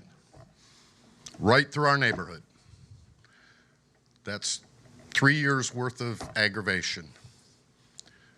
And then we will have what we have, which will be probably, most likely, flooding. You can't do it without it. I mean, I know I watch the news at night, like you all do. You see the flooding after storms. The best minds that were available at the time said, well, okay, we're going to do this, we're going to do this, and we're going to do that. It still happens. I can't see where this has to be squeezed in to an existing neighborhood that all of the things that they've done still aren't going to address the main problem. That you're taking a natural wetlands and you're building on it. Simple fact. Thank you. Any other public comments? Yes, ma'am. Good evening. My name is Jamie Queen Roosevelt. I live at 29411 Jesse's Lane. I have lived in this neighborhood for nearly 40 years. I've lived there pretty much my entire life. I am extremely blessed to have a daughter who I just had. She is now 4 months old. I would like to introduce you to her. I bring this up because I was blessed enough to grow up in a neighborhood that we were able to ride our bikes through the neighborhood. I knocked on the door of pretty much everyone there at some time or another. The Williams family, their grandmother, Mrs. Carmichael, I regularly visited. Someone lives in Mrs. Goodrich's house now. I say this to help you guys understand we are a family. We're not neighbors, we're a family. My daughter, we refer to my next door neighbor as Mimi. Mrs. Williams, we refer to her as Aunt D. We are bringing in additional people, doubling the population of our area. She has input too. I'll be taking her 3 minutes now. So doubling the population of our area is not the way to go about building our family. All it's going to do is tear us apart. I do want to bring up also that in all of this development, everyone out there is on wells. What will this do to our wells? I know living on the lake, we already have enough issues, well issues, drainage issues for those wells and those septic systems. What is this development going to do with the pre-existing and, in most cases, very old structures that are already there? I know when my house was built 40 years ago, or 38 years ago, we still have all of the plumbing and everything from that point. Advancements have been made since then, but I really don't have the $50,000 that it would take to make those improvements to make this a viable option for me. I do want to touch on what Mark was saying about bringing in dump trucks and things like that to access the back of the building or the back of the property. So the average SUV is 85 inches or just over 7 feet, not including the mirrors. That's the axle width. The narrowest area of our road, of Corley Island Road, is 112 inches or less than 10 feet. So in other words, this is not including mirrors. If you drive through there, you have less than 1.5 feet on either side, again, not including your mirrors. What are dump trucks going to do? Any other public comments? All right, we'll yes, ma'am. Sorry. Hi, Angie Liston, 29213 South Corley Island Road. Can you pull the microphone down just a little bit? There you go. Is that better? Yeah, I can hear you better. Hope I can remember. We're, as my husband said, right next to the recreation center. That little piece of road that's owned by this development that comes out into the Funky Tea, I have concerns about that and the 6 or 8 houses that properties accessed from that road. I've expressed concerns before. I've never heard answers. I really would like to know, for these couple homes, if this goes through, is there any chance of something coming in the future that the development could limit or interfere with our access on that road? Is there anything where they could claim they need to do something, they need easement, and they take easement off of our property, that our lots are then reduced? Who maintains this little chunk of road if this is zoned in the city, because these few homes are now only accessible on a city-zoned road? Would we be forced to go onto city water, city sewage, anything at all? Or are all these just crazy fears that I can totally ignore? Or is there any legitimate concerns for anything? And that little chunk, years ago when the county paved that road, they forced us, the executrix of that listed estate, that was all of that property.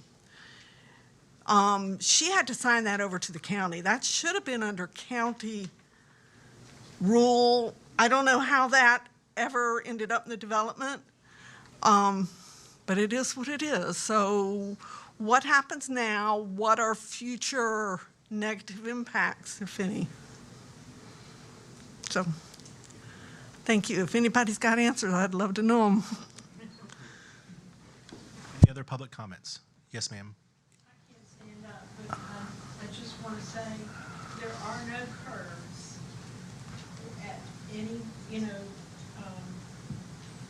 part that is part of this. And backside, they're saying that this is not going to have a fence on the west side.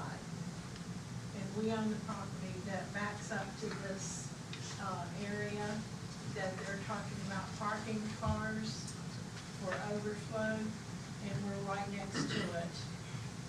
Yes, ma'am. Ma'am, can you say your name again? I'm Diane Kelly. Diane Kelly. Thank you, Ms. Kelly. Any other public comments? Seeing none, we're going to close public comments, and we'll give the developer a chance to answer any of the questions from the public.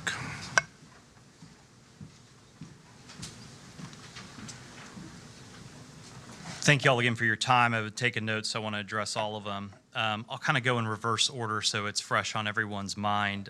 First, there is a portion of the roadway. It's indicated on your screen as a private roadway with easement. That's not going to be impacted by this site, and so I want to just state on the record for your comfort level as well that that will not be interfered with this development. In fact, there is a legally binding document that allows, that runs with the land, that allows access to those roadways. We would not be interfering with that area, and if it would be helpful to make that as an additional condition, we're very much comfortable with that to ensure that that will not be interfered with. The fencing that was just mentioned, the tree preservation area is heavily wooded. And my understanding is preferred not to interfere with that by virtue of installing a fencing. However, I believe that the PUD ordinance accomplishes that already. But again, if we want to put in there that fencing be required in that area, in addition to the tree preservations, to make sure that any glare is accommodated for or other issues raised, we're in agreement with that as well. Again, we talked about flooding. We are mandated to accommodate flow both before and the after.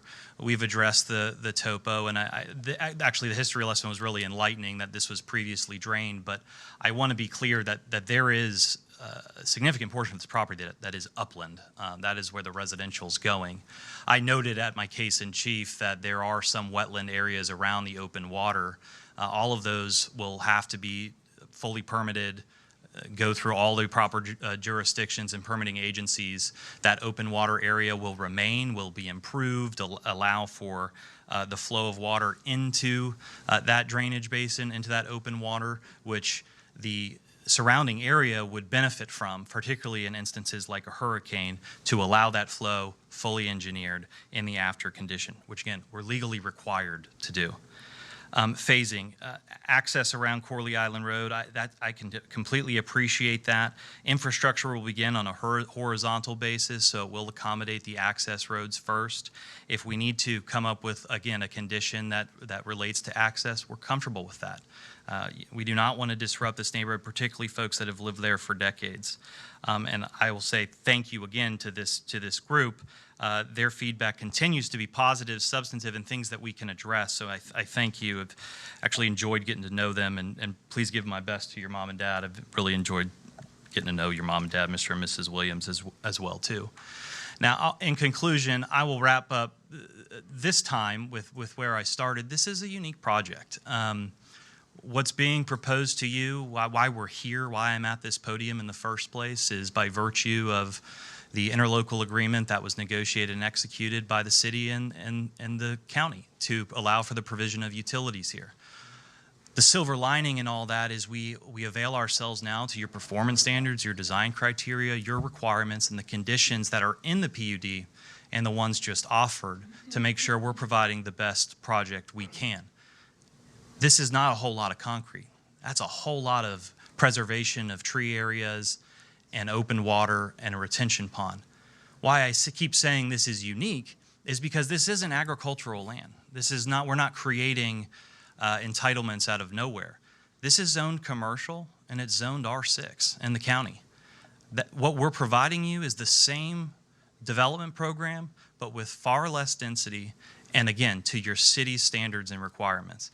And no matter what we do today, those entitlements exist, and I just want to be clear about that for everyone's purposes. Those who have been sitting with this for a year and providing all this feedback deserve to know that.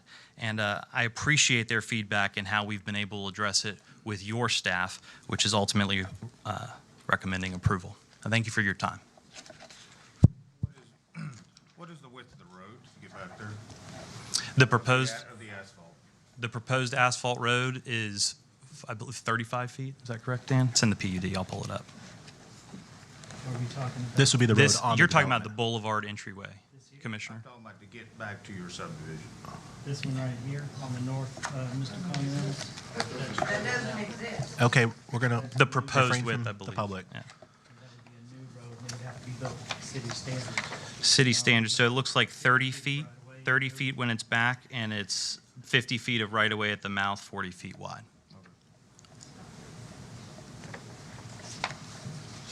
Thank you. And, well, just curious, your roadway is going across, I'm assuming the blue's water? Yes, sir. It's an existing canal into Lake Harris.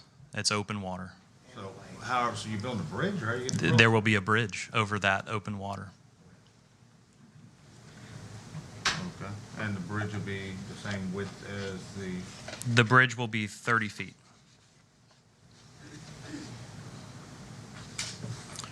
Yes, sir. I just heard some comments in the back. I don't know if they can hear you or they clearly understand, but what I heard you represent to me is this is your only entrance. It's your primary entrance, and I just heard you say the site work will all be done first. So I just want them to be clear the road will be built. Sure, and I can let Mitch confirm. This is the boulevard opening there is our main access point, and there is an exit on Magnolia as well. Yeah, I just wanted to clarify that there would be a second access point on Magnolia that's proposed, so it's not 100% just on US 27, but just at the bottom of the screen, there's the access to Magnolia, which I believe is a county roadway.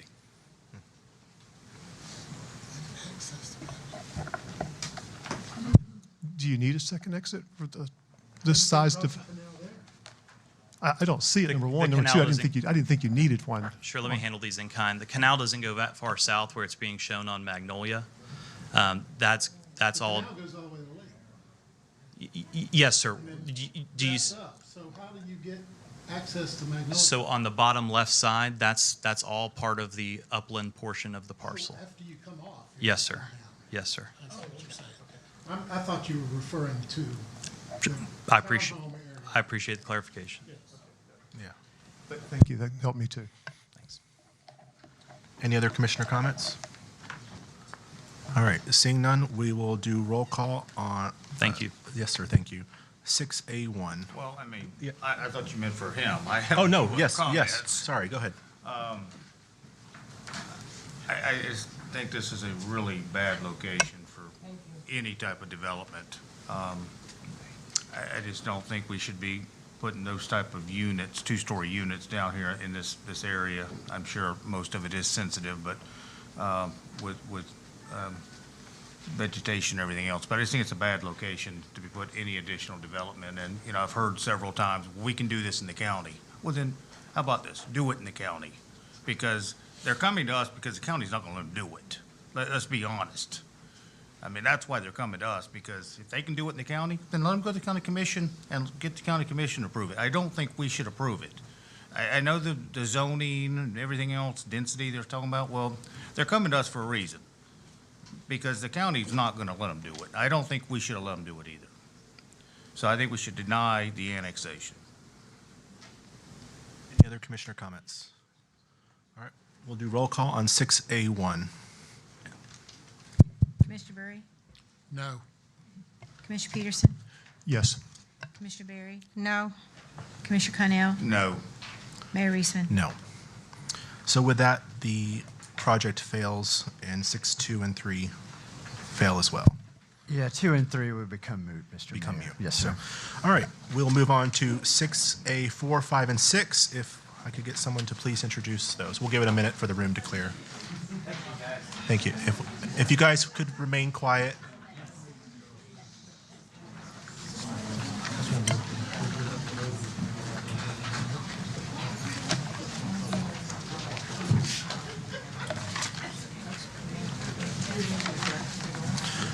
Did we get a motion to introduce yet? No, sir. Okay.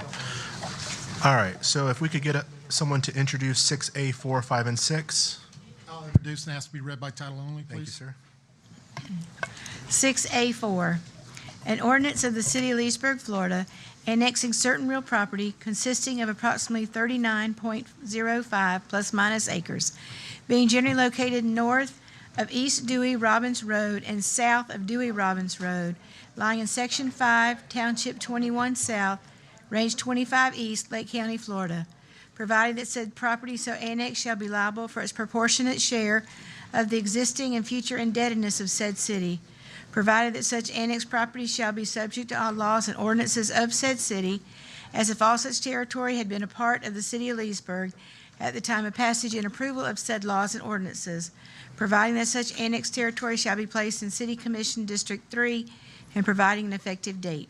6A5, an ordinance amending the future land use map of the comprehensive plan of the City of Leesburg, changing the future land use map designation of certain property containing 39.05 plus minus acres from Lake County Rural to City of Leesburg Estate Residential for property generally located north of East Dewey Robbins Road and south of Dewey Robbins Road, lying in Section 5, Township 21 South, Range 25 East, Lake County, Florida, and providing an effective date. 6A6, an ordinance of the City of Leesburg, Florida, changing the zoning on approximately 39.05 plus minus acres from Lake County A agricultural to City of Leesburg PUD planned unit development to allow for residential for property generally located north of East Dewey Robbins Road and south of Dewey Robbins Road, lying in Section 5, Township 21 South, Range 25 East, Lake County, Florida, and providing an effective date. Thank you, Ms. Handy. Can I get? Motion to approve. Second. We have a motion and a second. Mr. Miller? Thank you, Mr. Mayor. Excuse me. This is the Barke 2/Grace Groves property. It's a request for an annexation, small-scale comp plan, and rezoning to PUD. Property as indicated is 39 plus or minus acres, generally located east of US Highway 27, south and south of Dewey Robbins Road, as you can see on the map on the screen. Project is surrounded by the existing Barke Grace Groves project and is proposed to, in the end, be a part of that project. Project was not under contract at the time the Barke project was reviewed and approved by the City Commission.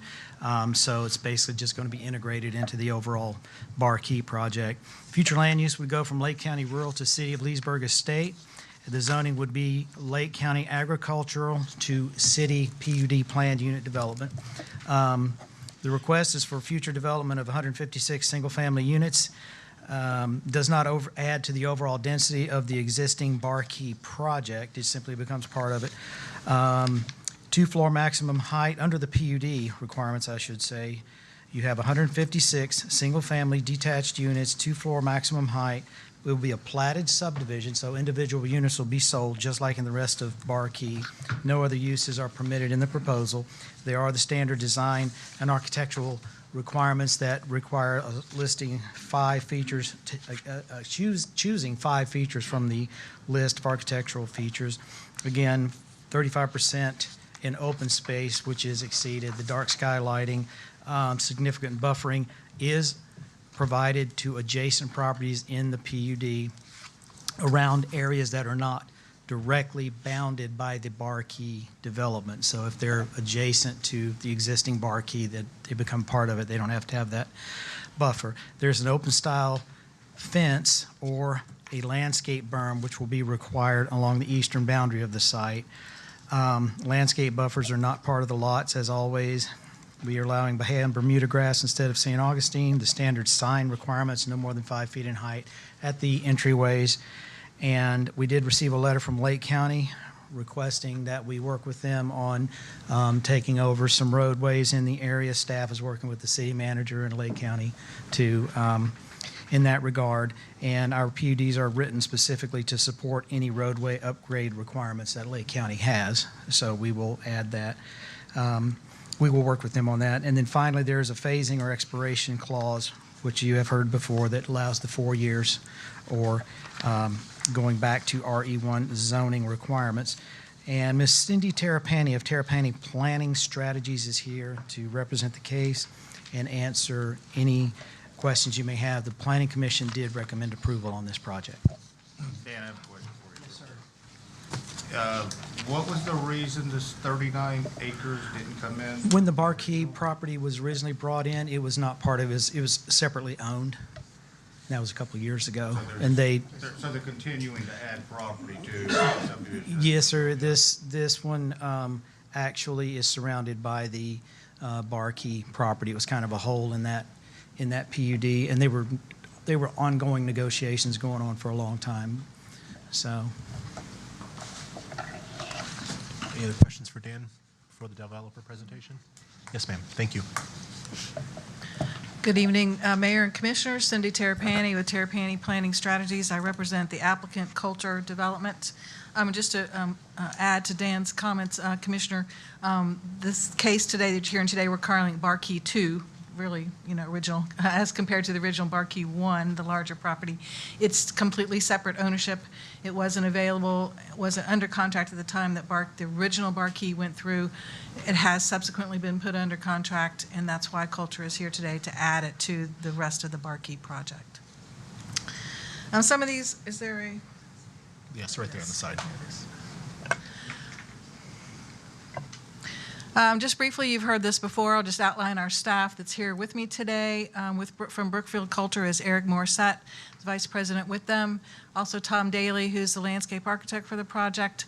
Our civil engineer, Brett Tobias. Our traffic engineer, Ayman Saidi. And biotech is the environmental consultant. They're not with us today, but they're working feverishly, I'm sure, back at their office on all these projects. Culture's been around since at least 1997, over 28 years. They're building communities in these 5 states. They have 100+ active projects, and they have recently done a project with similar size and scope and complexity in Lady Lake.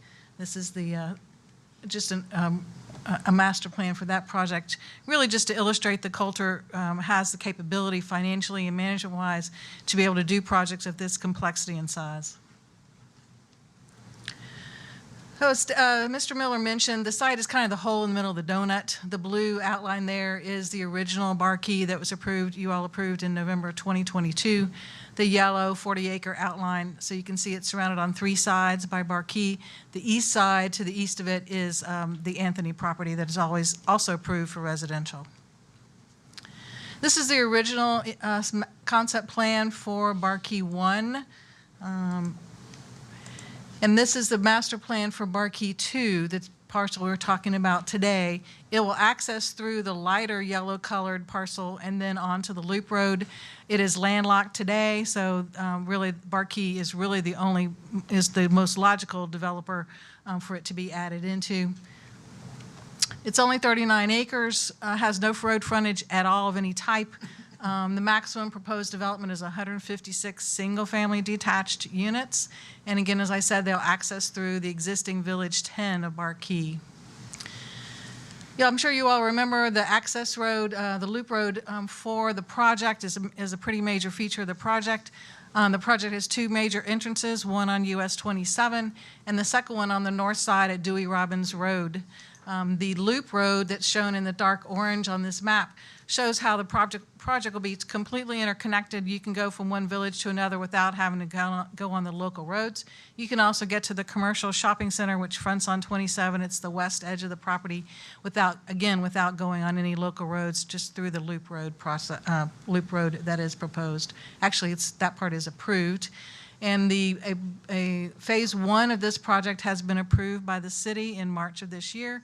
It includes 546 units, the original entrance, the big entrance on US 27, the secondary entrance on Dewey Robbins Road, and the community amenity center on the lake. So all of those are part of the first phase of the project.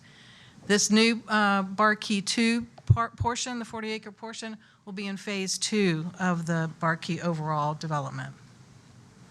Again, just to show you how the project will be lotted out, and again, show you how that new Barke piece is added in.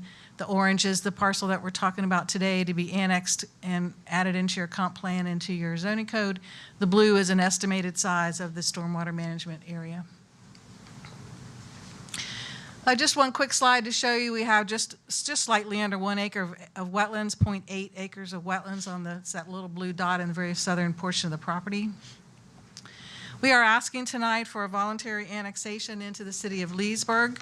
As I mentioned before, the site is surrounded on 4 sides by city property. 3 sides of those are Barke 1, the 4th side being the Anthony property. We're also within the ISBA area for the city of Leesburg to annex. The plan amendment requested is the same plan category as exists on the Barke 1 and exists on the Hodges Reserve to the north, the Anthony property to the east, and Lake Co to the west. So it's the same plan category that you have in this area.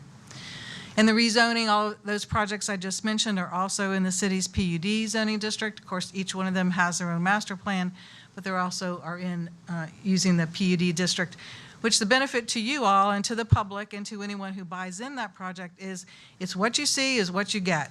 The only things that can be built within that project are exactly what is shown on the master plan that you all approve. And if you approve the second portion, this Barke 2, same thing would apply. It's exactly what you see is what you get.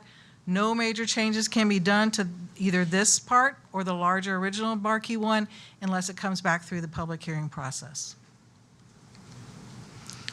Again, this is just what I was mentioning. All the surrounding properties have the estate residential plan category. Just a couple of quick notes about different comp plan policies with which we are consistent. Within the 45-foot lots, both in Barke 2 and the original Barke, we are adding additional parking at the ends of each blocks to account for overflow parking, parties, holidays, things that, where there might be a need for additional parking or your family comes over for a big event. Want to make sure that didn't overflow into the streets, so these will be parallel parking spaces at the end caps of the blocks. And as was required by your code, we're happy to present these architectural elevations. They are the same models that will be in Barke 1. There are 4 models. 3 of them are 1 story, as you can see. The fourth one is a 1 story. They range in size from 1,500 square feet to 2,400 square feet. So we think they'll be very compatible with the neighborhood and with what's going on in that particular area. Before I finish, and then happy to answer your questions, I just wanted to mention I've had the pleasure of working with Mr. Miller and his staff, Ms. Harper and Ms. Van Allen, now for, almost 6 months, I guess. It's the second project we've worked on with them. I found them to be extremely professional. You're very lucky to have a really great staff. They're professional, they're thorough and fair in their evaluation, and they're genuinely nice people, and they return your phone calls, and we appreciate all of that. So I just want to give Dan a shout out in public. We do appreciate that.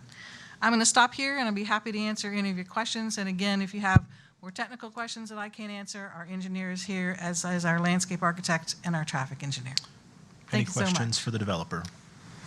All right, thank you. We'll open public comments. If you're here to speak on these items, you have 3 minutes. Please state your name and address for the record.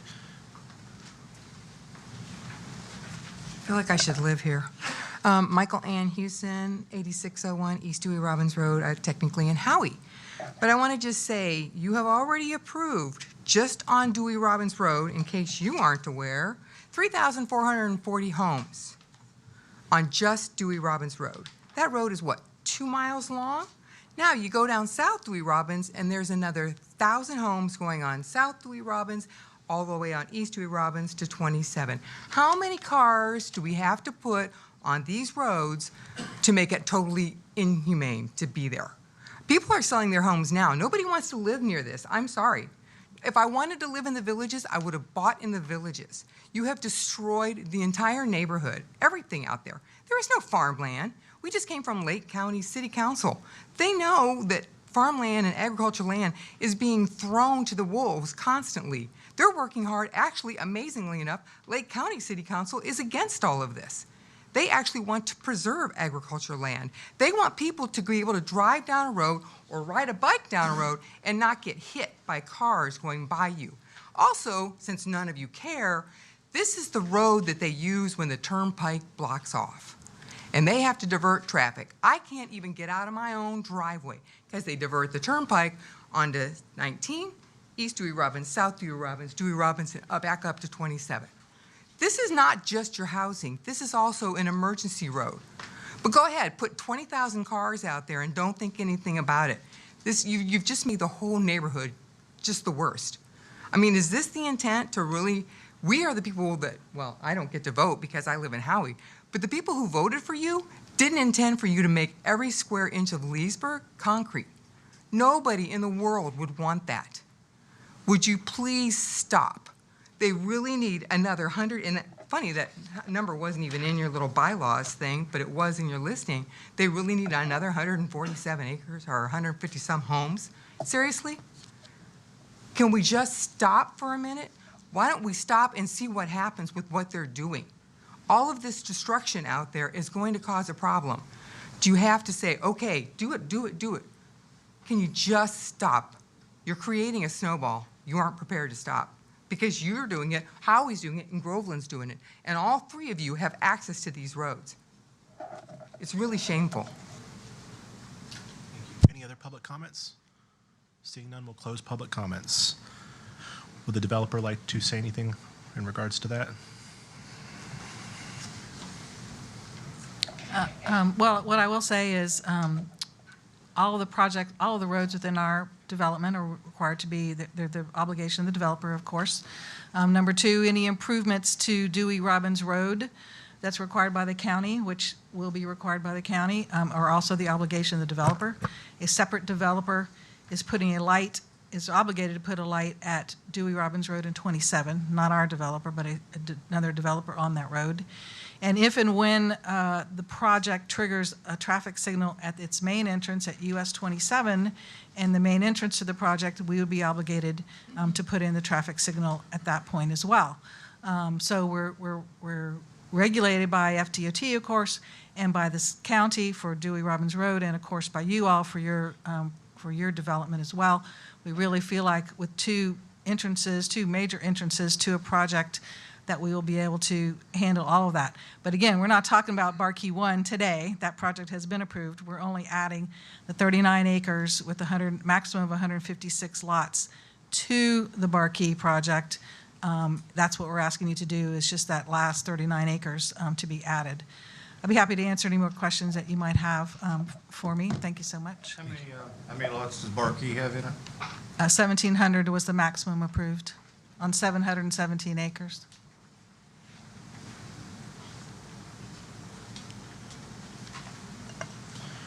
Any other questions? Any other commission comments? Seeing none? Yeah, that's what, yeah, this is what this is for. Please go ahead. I agree with some comments made today. As I've discussed many times, we have over 30,000 lots already approved out here in the city. There's already 1,700 already approved for Barke. Do we really need to add another 156? I don't think we need any more lots. You've got a slew of them. It would take the city 30 years to build out what you already have. I don't think we need to keep adding to, in my opinion, an existing problem we already have. I think we need to consider this and not move forward. I mean, they've already got 1,700 lots to build on. It's already been approved. I don't think we need to add plus or minus another 150 to it. Any other final commission comments? Seeing none, we will do roll call on 6A4. Commissioner Peterson? Yes. Commissioner Berry? Yes. Commissioner Connell? No. Commissioner Burry? Yes. Mayor Reisman? Yes. 6A5, roll call. Need a motion? Motion to approve, yeah, we need a motion. Motion to approve 6A5. We have a motion and a second. Any final discussion? Seeing none, roll call. Commissioner Berry? Yes. Commissioner Connell? No. Commissioner Burry? Yes. Commissioner Peterson? Yes. Mayor Reisman? Yes. Would someone please make a motion for 6A?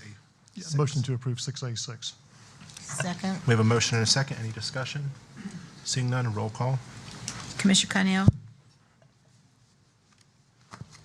Not on the density. Commissioner Berry? Yes. Commissioner Peterson? Yes. Commissioner Berry? Yes. Mayor Reesman? Yes. I did want to say one thing, and I think Al touched on this. Paragraph 3E of the 2014 ISBA agreement between the Lake County and the city ensures that all current and future roads are brought up under the city dedication. Can we do a study to see which roads need to fall under that? Do you want to take that or? Yeah, we'll speak to that. The agreement stipulates that if the city accumulates a certain percentage along roadways, then that roadway becomes the city's with some maintenance requirements. That paragraph is a little tricky for two reasons. The reason number one, how do we calculate 50% of the linear roadway? Because the paragraph stipulates collector roads. So we're probably going to have some issue, or we need to have some discussion on what the definition of a collector road is going to be. So for example, Dewey Robbins, a collector road could be the 50% of the linear frontage from collector roads, which would be 27 and 19, is any little intersection along 27, a collector road, for example.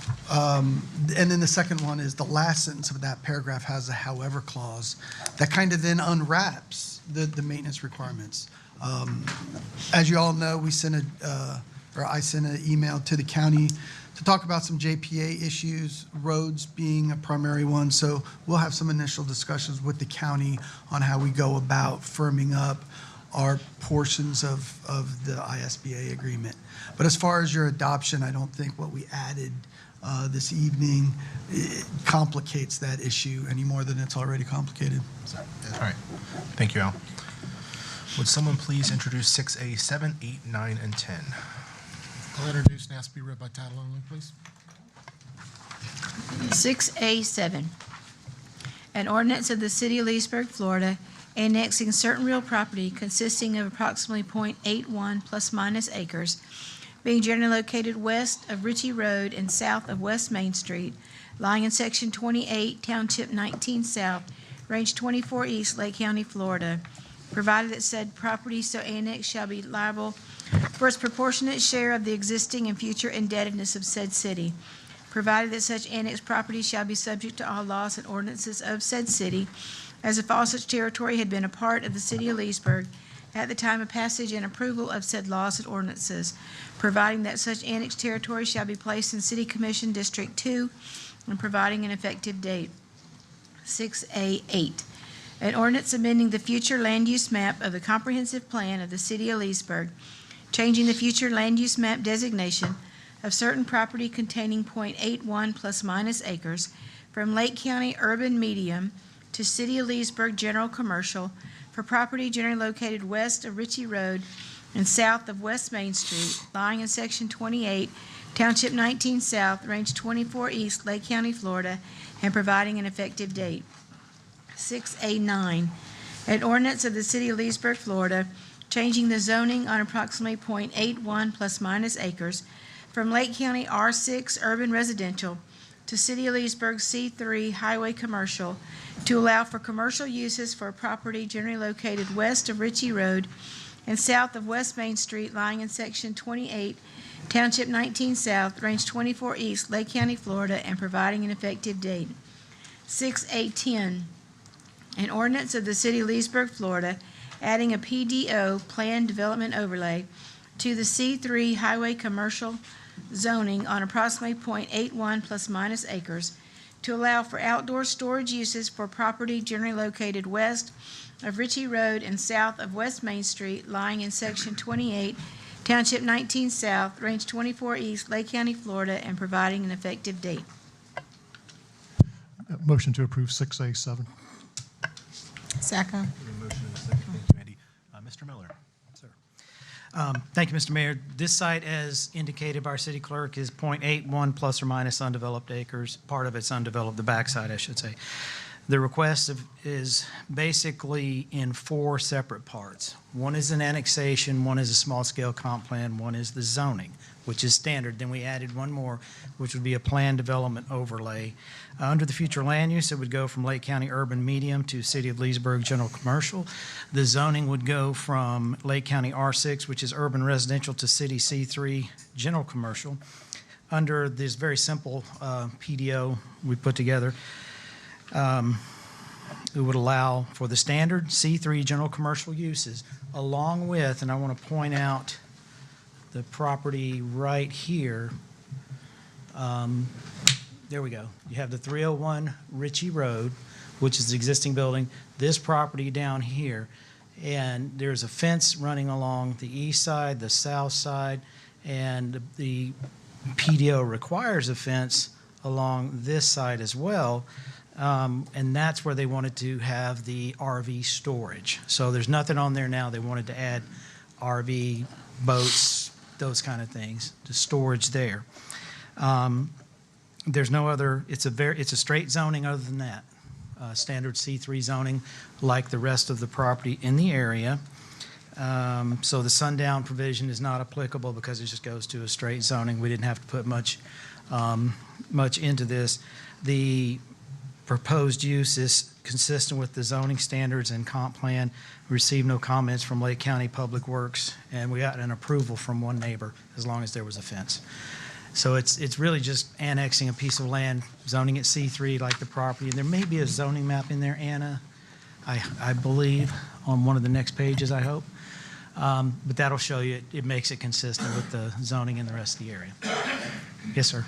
I thought I saw something, one of the neighbors wanted a higher fence? Or That's did correct. They, The neighbor did they meet that that criteria? Yes, sir. Okay. He wanted, and what we did was put in the PUD that it could be from 6 to 8 feet, anywhere from 6 up to 8. So if you want us to require the 8, we can do that. I have I mean, would the 8 be only on the Ritchie Road portion, or? The 8 can be wherever you want it, sir. Because I know do they already have a fence on the back side? There's fence on the south and the west side. I think I might have said east earlier, but it's on the west side and the south right now, here and here.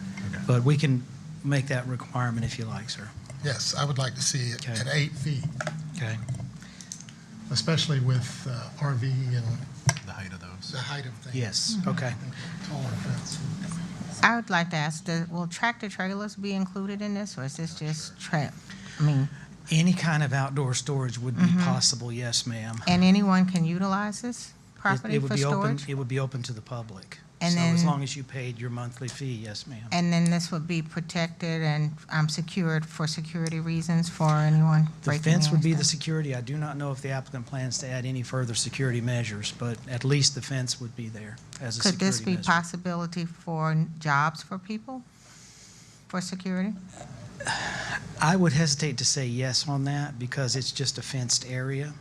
If they wanted to hire someone as a security person, they would have the option to do that, but I'm not sure it would be needed. It's a small space. It's point. Is there anything in the language that when they put RVs or semis there, that no maintenance can be done on site? We can add no maintenance. And how long are they allowed to sit? I mean, how long to be there? I'm thinking of RVs that you roll out to put in. Yes, ma'am, that's But is it correct. all specific for each vehicle? A storage, someone pulling something, RV, a tractor trailer, a boat? I'm just curious of what it would be. Somebody might pull their boat out summertime, so it's out every weekend, then back in. Wintertime is there. Is there a term to say 6 months, 8 months? That would be whatever they wanted to do in the contract. Yes, ma'am. It's like a storage facility, Right. only it's a parking lot. You're renting a little place But to put your boat. Right, my and go ahead. Yeah, I'll just jump in and say I think there is some difference potentially in terms of how long the person might be renting their space. I think that if it's 6 months or lower, I believe they're considered a transient renter, and so that's a little bit easier for the landowner to deal with removal of those types of folks. A little bit more rights come the longer you're there. If you hit that 6 month threshold, then you get a little bit stronger protection, I believe, is my understanding of that. So it very well could vary depending on whatever the owner wants to do with their sites. And, you know, someone may have an RV, like you said, that's, you know, easily movable, and someone may be storing something that's a little more difficult. But. And this could be done with any private property in a commercial zoned area, or, I mean, If they. because we are having other things going Potentially- forward. I'm thinking now food Yes, ma'am. trucks.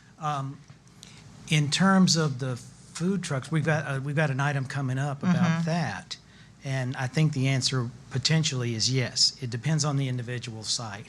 But I believe that something like that would be possible. On Dan, I this- thought this was a permitted use under C3. Well, I did too, until we found it wasn't. Okay. I mean, I mean to question you. I was just. No, that's I mean, at least it was a couple years ago. Yeah. My last comment, and we talked about it when we did our ride-along. Yes, sir. Is there anything to add? It can't be an immobilized vehicle. The vehicle has to be running. I know there's trailers, but like a junkyard. I just don't want it to become like a junkyard of dilapidated vehicles. We can add under, it would be required, everything that's allowed under the C3 zoning would be allowed. We can call out that it cannot store junk vehicles, you know, it would have to be something like that. Okay. I believe that is called out in the C3, but we can add that as a particular that must be licensed, registered, something like that. I would think, I mean, I'll just say, I don't have any problem with the annexation, rezoning, whatever. I have my concerns with outdoor storage. Lord knows you drive down the roads, we got enough junk already we're staring at. We don't need to keep adding to this problem. Well, this one's set well off the road in an area I would call heavy commercial, light industrial. So it's a pretty good I fit. understand it's not on the main drag, but still, I mean, I just don't want to continue to add to something I think we already have a problem with. I would think anything that's stored out there, I think it needs to be very limited. I think we need to have a real scope of what is allowed. I agree with you, Commissioner Berry. Tractor trailers, I don't see it.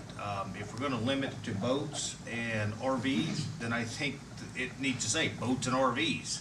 And I think anything that's there needs to be properly registered and tagged.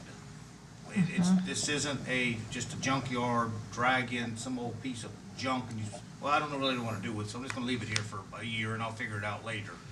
I mean, no problem with the zoning annexation, but I don't know we need more outdoor storage, but if we're going to do it, I think there need to be some major restrictions on it.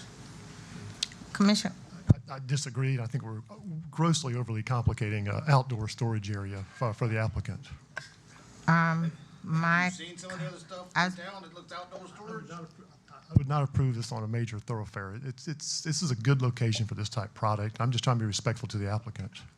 Well, I mean, I'm not trying to be disrespectful. I'm just saying, I just don't think this, I'm not saying it's a bad fit. I'm just saying it needs to be some high restrictions on it if we're going to allow more outdoor storage in this town. I would like to add, please, I don't want to see this on a major thoroughfare fit as well. I agree to this area, but I'm just concerned now that with what's in yards that need to be moved to an area to be parked here. When you ride through neighborhoods that aren't on an HOA or have nothing but my personal property, you have a boat or RV, and now you're going to have maybe possibly a food truck. I'm thinking that we have to have something stronger restrictions put in place, the length of time, the in and out, security, something just to provide. I respectfully disagree with all that. We're about to talk about an ordinance, that addresses food trucks have to leave basically moved out every night. So that's, you can't go block storage areas in town. I mean, I guess I'm missing something. So where'd you go to your home? We won't let them store it at their house, so they're going to have to resort. Where would they go? They go to this place if we would approve it. Exactly. So Which is a I'm in perfect agreement. fit. So It's a perfect. that's an in and out. That's what I'm stating. That's what it's for. That's what.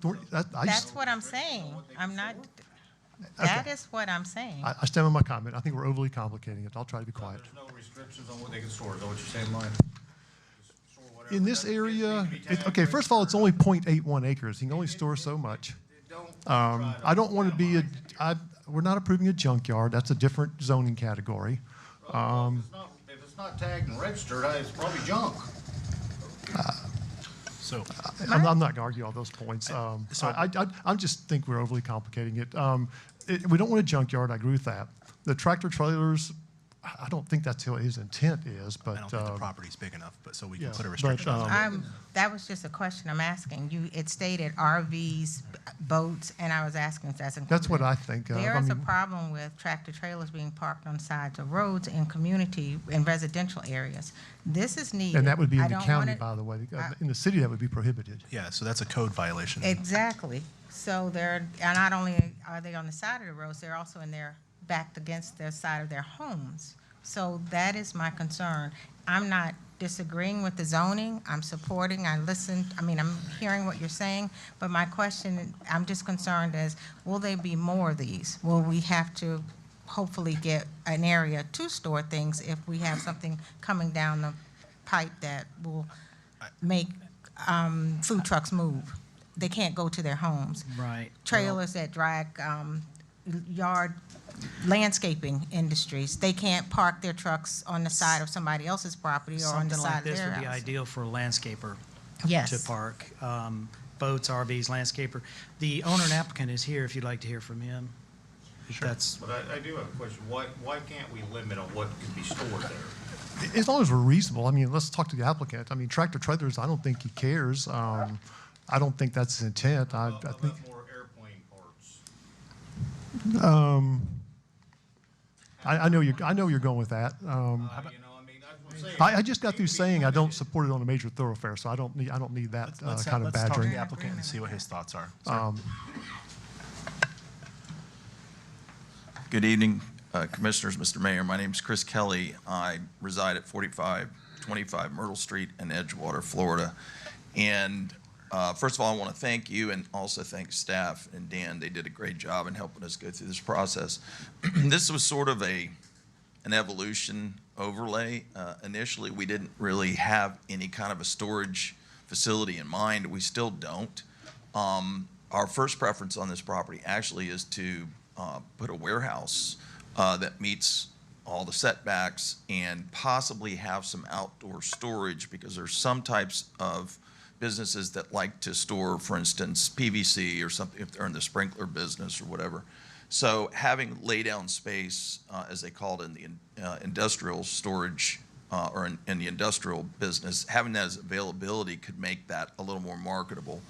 And I think what Dan and his staff was trying to do was to not have us come back before you with something that didn't meet what your requirements were under the zoning that you have. So this is sort of evolving into something that it was never intended to be.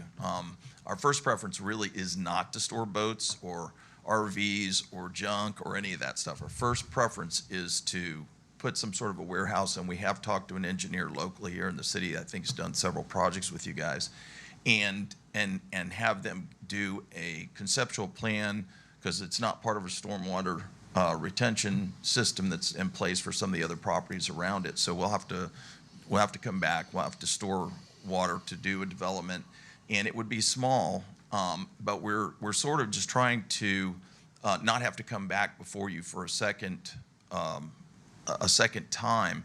And I'm sensitive to the comments that have been made about what's happened on Main Street. I've seen it. We don't want to be a part of that either. Our intention is to have a very clean, nice warehouse with possibly some outside storage. If that requires going from 6 to 8 feet, there's already a nice white vinyl fence on two sides. We keep it mowed. We're doing our best to be good neighbors. We own the warehouse that's immediately adjacent to it to the north.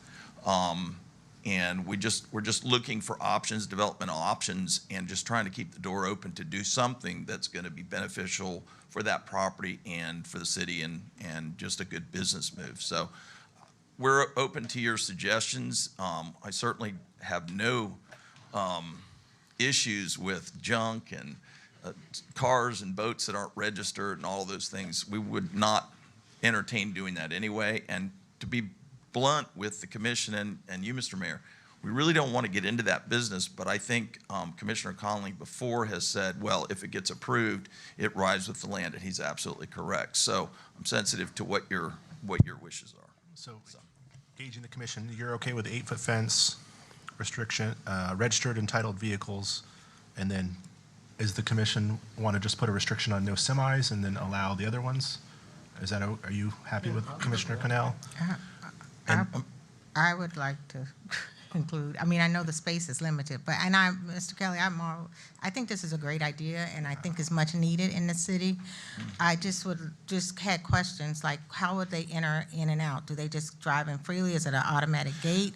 Well, again, to answer your question, we're really not interested in doing that product at all. Our first preference is to put a warehouse, and in some cases, those types of businesses, like if they're, I could think of one that was in Sanford. It was a sprinkler supply business, and they had the warehouse where they stored a lot of their stuff, but then they also had racks outside where they kept a lot of the PVC, like for instance, if it's a plumbing business or something like that. So it's outside storage, but it's not RVs. And in some cases, businesses need to, if they're in the, they do land development, they might have pieces of equipment like skid steers or something. They need to put those in a place, and so that might be considered outside storage. So it's in conjunction with a warehouse concept. I don't think that we're really anticipating going into the storage business with it being a standing boat or RV, although Dan and his staff has brought this because it's not part of that zoning wording. So, but again, to be sensitive to Commissioner Conley, we're, once you vote on it, you voted on it, and if we sold the land, then those entitlements run with the land, and we're sensitive to what you guys want to see longer term. So, okay, so it's a warehouse that you're putting in. That's our objective. Okay, well, it states here boats and That's RVs. that's their final objective. Okay. They're still working on that. So right Yeah, now, exactly. they're wanting to do storage. Their ultimate objective is to do a warehouse later down the road. But right now, they're with us for storage. Okay, I So did take the not warehouse read out of the that. picture. Okay, Right now, we're that's what I'm focused saying. on storage. Okay. So we've had discussion. If someone wants to make a motion, Commissioner Cannell, then we can move forward. Well, I mean, I just want to clarify, because Yes, sir. it referenced possibly PVC piping and everything else. Now we're getting them completely away from vehicles. Correct. I mean, so what is it? I think if I'm going to pass it, I mean, I want it listed on what is permissible to be stored there. If it's just going to be an open-end storage, that they can just kind of put whatever they want out there, then I'm an absolutely no. What, if I may, Mr. Mayor? Mr. Miller. I didn't explain it correctly to begin with. I apologize for that. He wants to come in and use the C3 uses, basically expand the existing warehouse or add another warehouse. The PDO is simply to add an option for outdoor storage if it is necessary once the project is annexed. For example, if a plumber, someone does sprinkler systems, as he was saying, they're going to need that storage area to lay out their pipes, and they need large amounts of storage. When you have outdoor storage, you can easily get into vehicles. That's not his primary consideration. The primary consideration is to warehouse, either a new small warehouse or expand the existing one. But the PDO is simply to say if outdoor storage is needed, then you can use it for outdoor storage. But if you use outdoor storage, we have to take into account that people may want to rent a space for an RV, an old car, whatever. And if you wish to restrict that to say no semis, Well, let me ask you this. that would be fine, but it would be a great place for the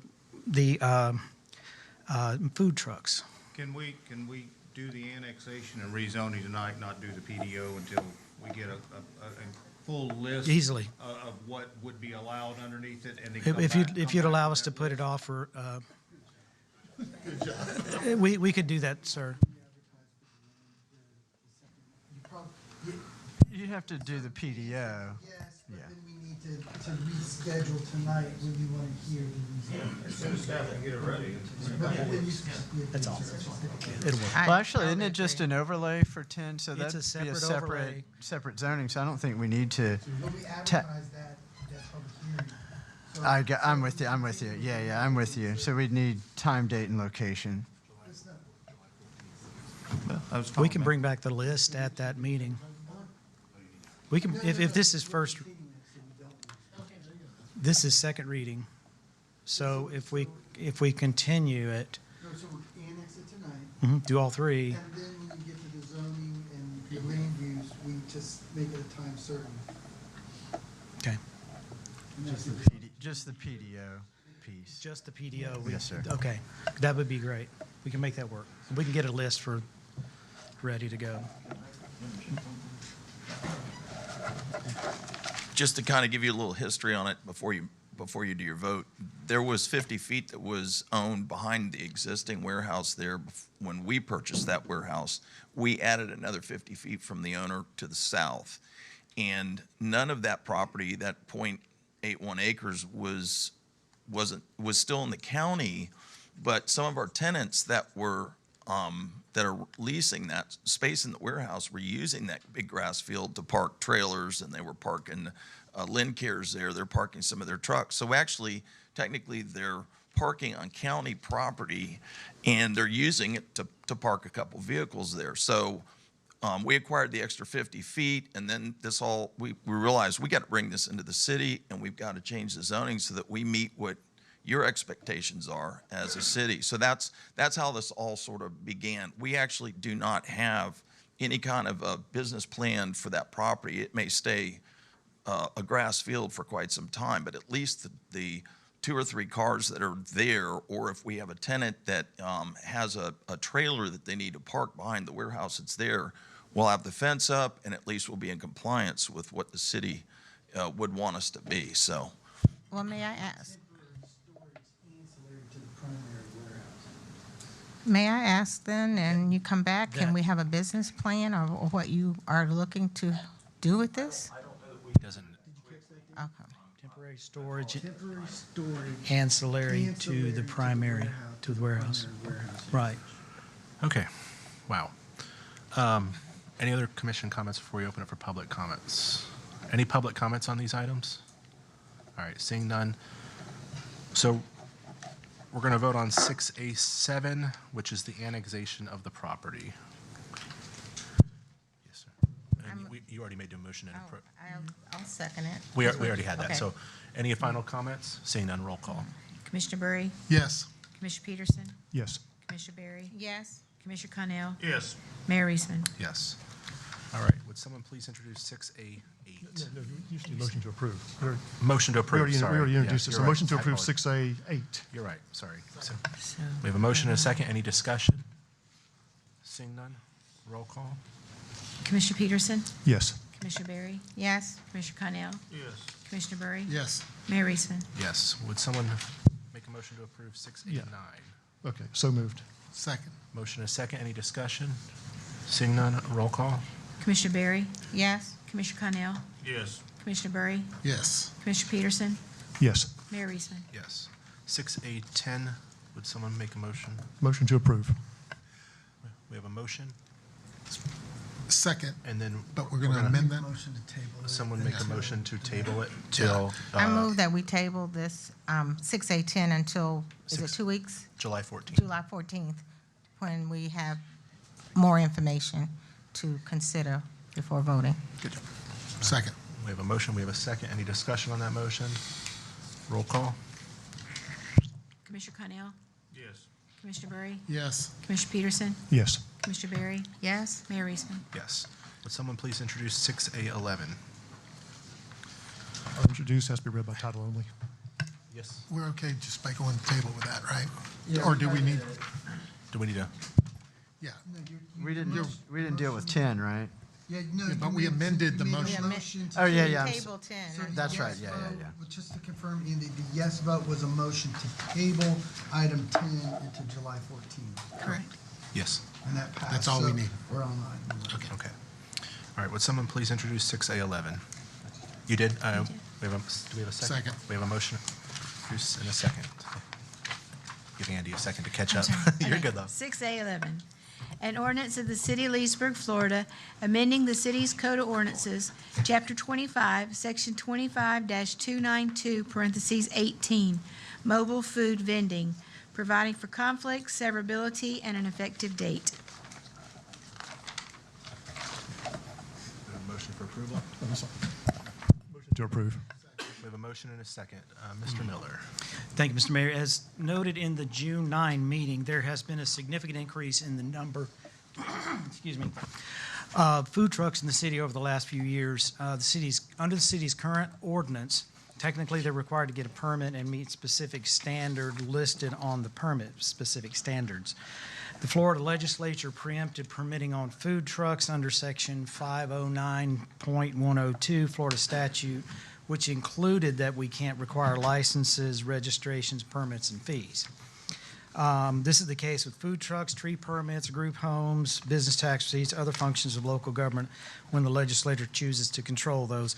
Because of that preemption, staff is charged with updating the local codes to meet those state requirements. And under the ordinance that is being proposed for you, I'm just going over this real quickly. There'll be 3 options to allow for mobile food vendors. One is to require a letter of location compliance, which we're allowed to do under the state statute. That's not a permit, that's just saying this location in particular meets the requirements of the ordinance and the statute. 2 would be to allow them 2 times per year under a temporary use permit. That's if someone comes in and says, I want to try this spot, see if it works. Then they could come back for a permit if it worked. Excuse me, for a letter of location compliance. And finally, it would be allow mobile food vendors in conjunction with a special event such as Bike Fest, Art Fest, and those kind of things. So at the June 9 meeting, Senior Planner Max Allen gave us a presentation about the proposed changes to the mobile food vending ordinance and answered some questions from the commission. And she is here tonight to go over the revisions of that ordinance with you as requested by you last meeting. Thank you, Mr. Miller. Good evening, Commissioners. Today, staff is providing an update from first reading on the Mobile Food Vendor Ordinance, City Code, Section 25-292, parentheses 18. Next slide, please. Thank you so much. So the first section that was amended was Section I, Location Requirements. We added no active unresolved code enforcement cases as a requirement for an eligible location. That was per commission wishes. We have also added no mobile food trucks within a 200-foot buffer from a brick and mortar restaurant unless express written consent is provided, also per commission wishes. This secondary location requirement that I mentioned is based on the following research. Next slide, please. Thank you so much. So we conducted some research looking at 500 feet, 200 feet, and 100-foot radii. We were looking at this particular location, and we measured from food truck to property line, in this case for this study. So the 500-foot buffer you can see is quite large.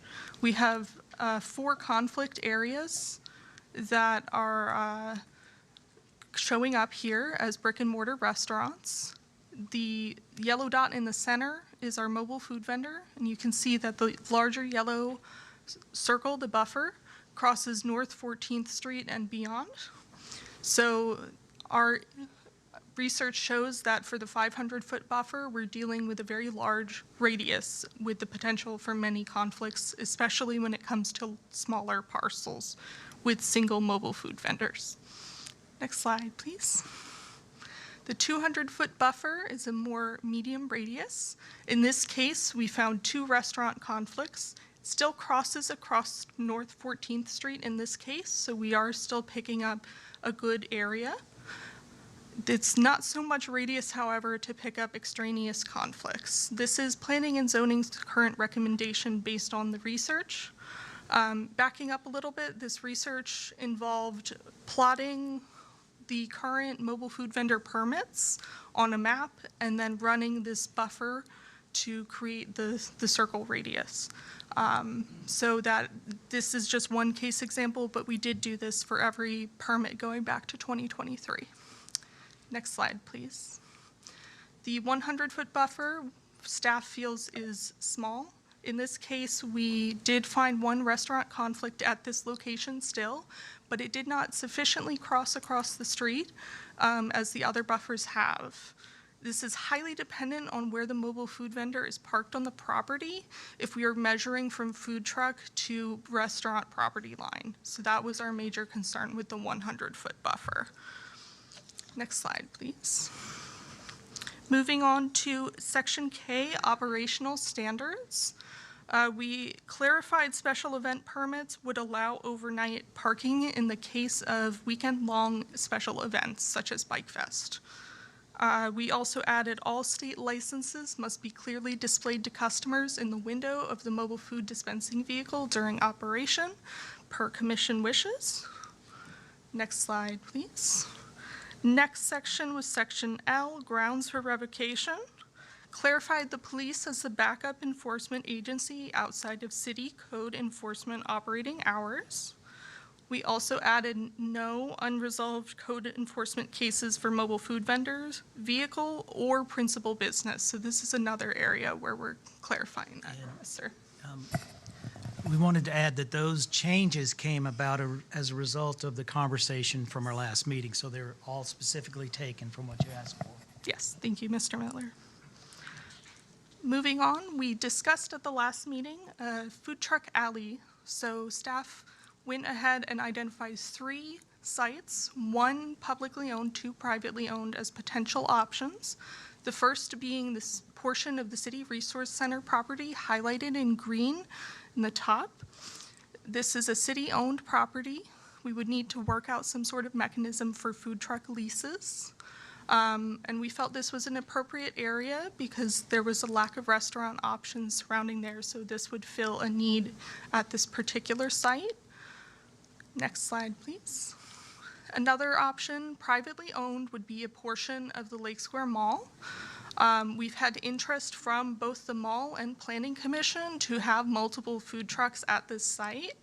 So we feel that this may be an appropriate location to look into multiple vendors. Of course, we would have to work with the property owner, draw up some sort of agreement, perhaps a plan development overlay to get that to work. Next slide, please. Site 3, we discovered on our ride-around, mapping the mobile food vendors around the city. There's a vacant property across from Yellow Jacket Way, which is currently privately owned. It's off of US 27, so it's off a major thoroughfare. Of course, we would have to work with a property owner in this case, but it is a vacant property that could be developed at this time. And that is all I have for today. I'm available for any questions or clarifications. Thank you, Bex Van Allen. Any questions from Ms. Bex Van Allen or Dan? Yeah, I do have one. Yes, sir. Yes, sir. So you're saying staff's proposing 200-foot radius? Yes, sir. So that 200 foot's from the location of the food court?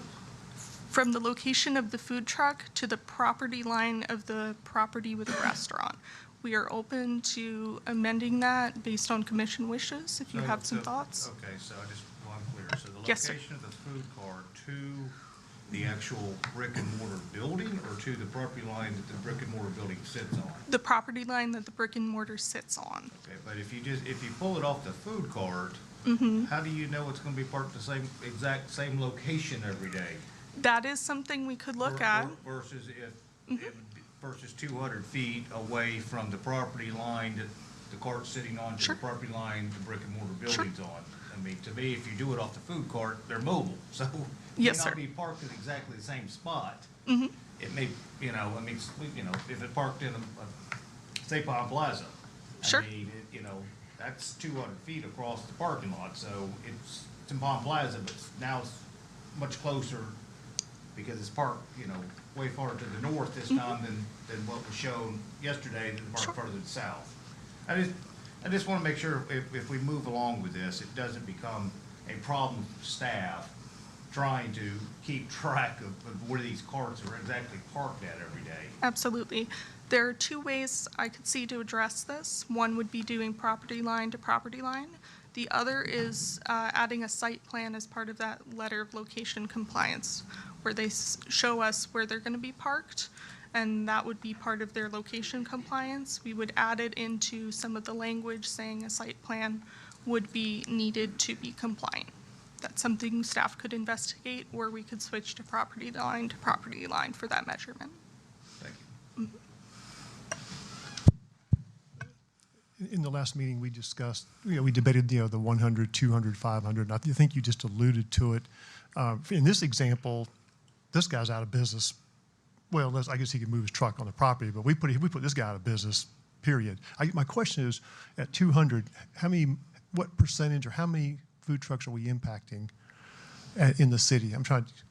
Sure. I'm not looking for an exact number. I'm just trying to get some kind of idea. I would say based on the mapping, I did probably roughly about a half. Yeah, I would agree with that. And how many do we have roughly? I'm not looking for exact numbers. I have no idea.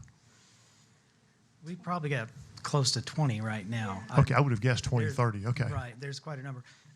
The food trucks would, if they're within that buffer, then they would have to get permission of the property owner, saying that they didn't mind they were there, of the restaurant, I should say.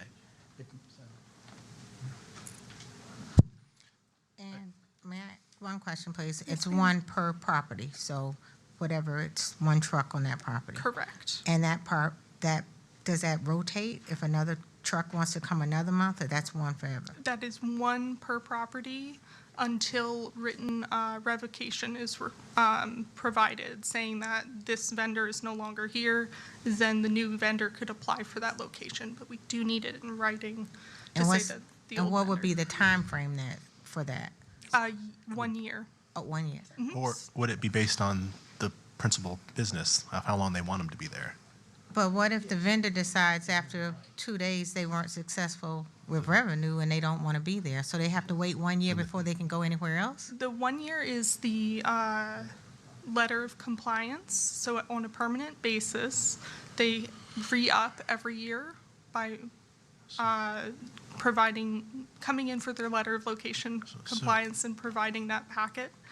And then in addition, if they wanted to leave and go somewhere else, then they would provide that written paperwork to us. And So then they have an option? They have an Okay. option where they could say, hey, this site didn't work for me. I'm going to revoke Okay. here. And this new site doesn't have anyone there yet. Let's try my fortunes here. Commissioner Berry, I think if they try option 2, which is the 2 days, 2 times a year, to test the site to see if it's revenue generating, and then if that is, they could go back and apply for the letter of Certainly. compliance, which gives them the year long. So, Yes, that is correct. Commissioner Berry, did you have something? So the state of Florida, do they require a 200-foot on these? Do they require that the food truck has to leave every night? They do not. So we are putting restrictions on folks that are operating businesses. And putting half out of business. I would say more than that. And not only So to- just be aware of what we're doing. I'm not really in favor of this. Commissioner Burry, not even to mention the out of business, we're also taking residential areas, making parking lots in the front yards for the food truck to move the next day or whenever they go out. And that's what's happening now. It's not a good look at all. They can't do that. That's what's being done. Well, and you so just they call can't code leave it enforcement. there. And then what? Well, I'm just saying, okay, I was being I'm a just little saying, bit but- smart about my last No, approval. but listen, we're coming up with a plan, but we don't have a plan. I mean, no offense, I'm saying we need to think this through, because now you're telling a truck that they can't sit at the auto station, you gotta move your truck. Where are they going? Home. They live in a residential area where it's not allowed. Where will the truck stay? Or they go to Now, a storage facility like U-Haul or something like that. That's what I'm trying to say, but who's gonna go there every day if they don't know that? We have to give a plan, a time frame, I think, to say. There's lots of businesses that store their business property at I- a storage facility and go there every day to get I it and agree. go back and there's forth. also, that's my point. I'm trying to figure out what will be our plan for providing a storage area for someone to go to. I know the city's not into the storage business, but we have to consider this when we say no. We just tried to approve one, it got That- very complicated. Well, it wasn't complicated. It wasn't clear what was being presented for me. And then as we see, he didn't have a plan. He's saying, well, we're not going there. just, we're talking about the food trucks. I'm just trying to be clear.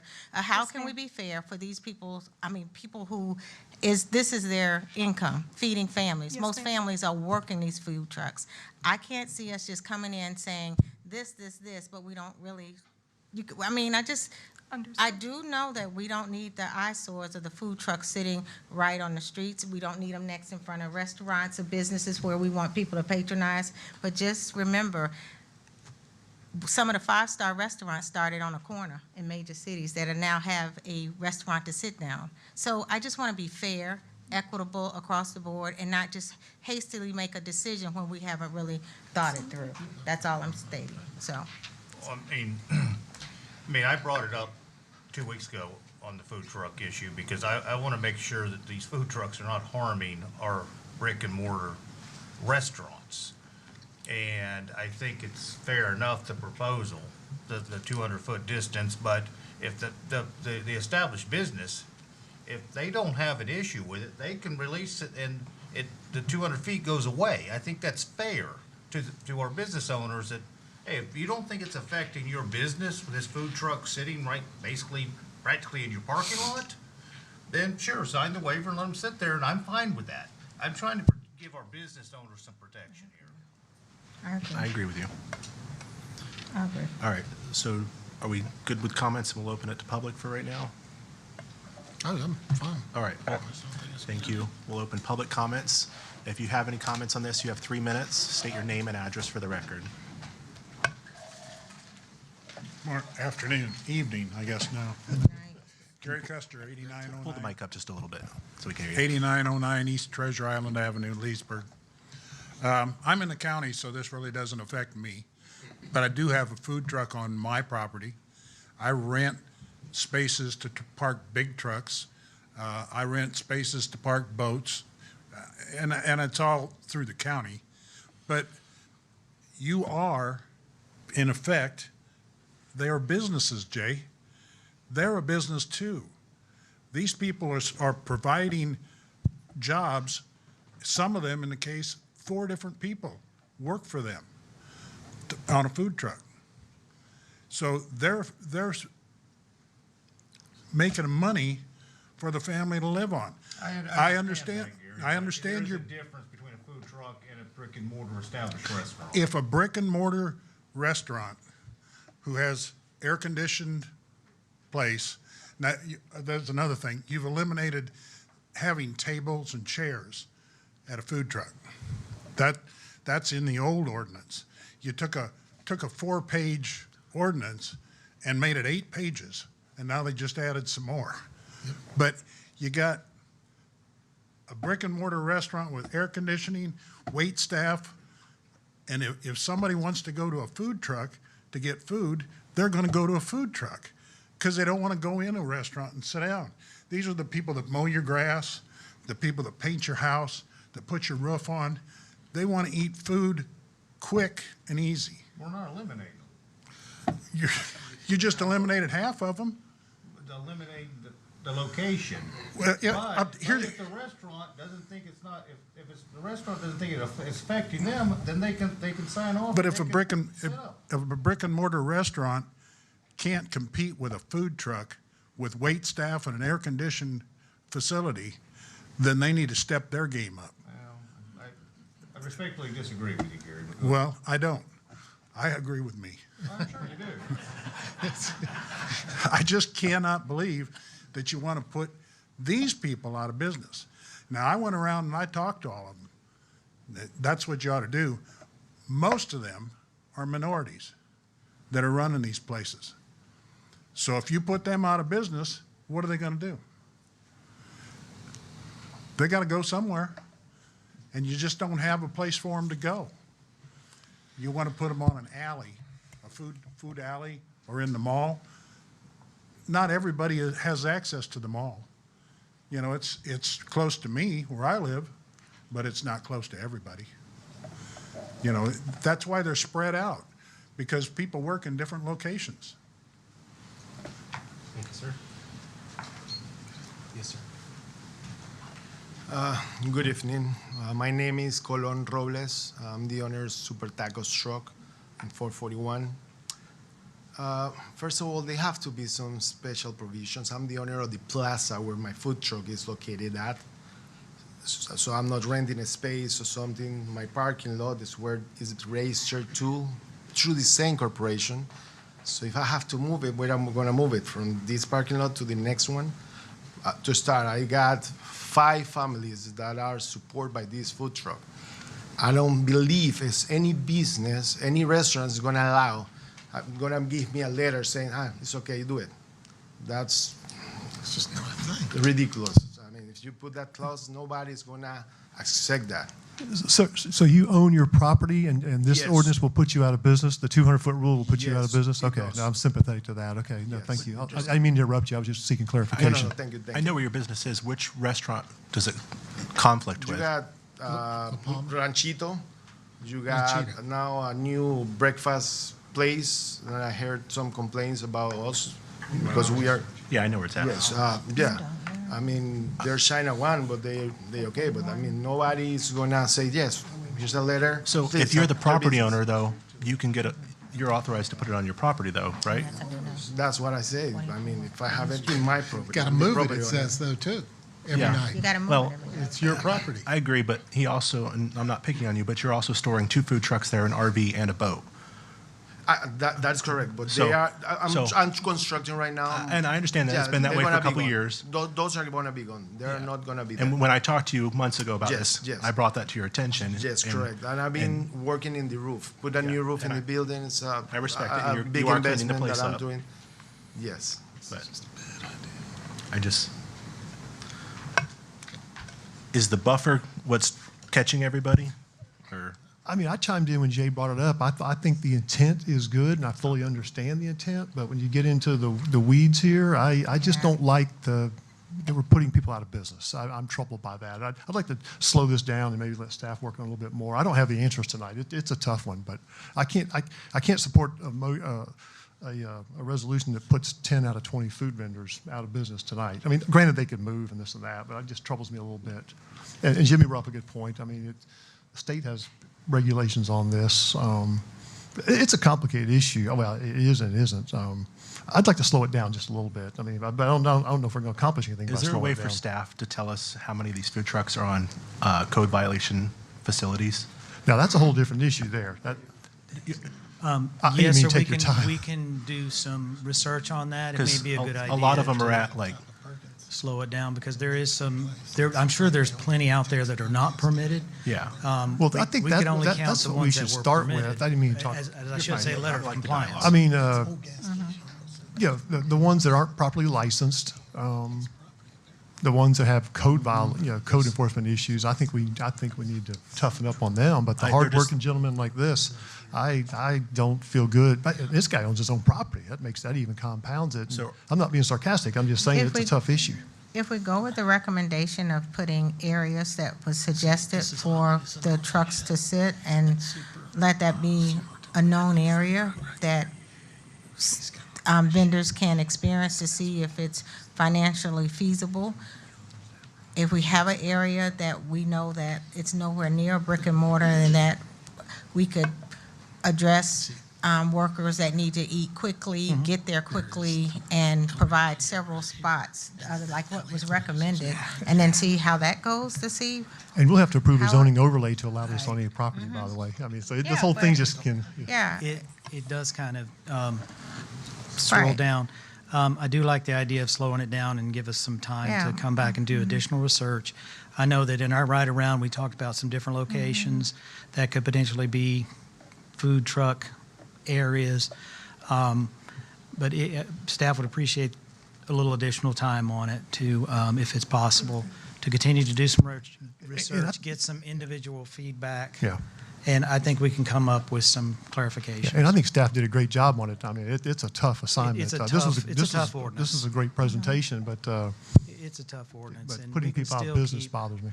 I think we can satisfy everyone's concerns. It gives us a little extra time. We can put in a buffer, which is what Mr. Connell wants. We can look for some different places, which I think really becomes a separate issue than just this ordinance, and figure out about not taking them out overnight, perhaps. I'm not sure, but we need some feedback if we could.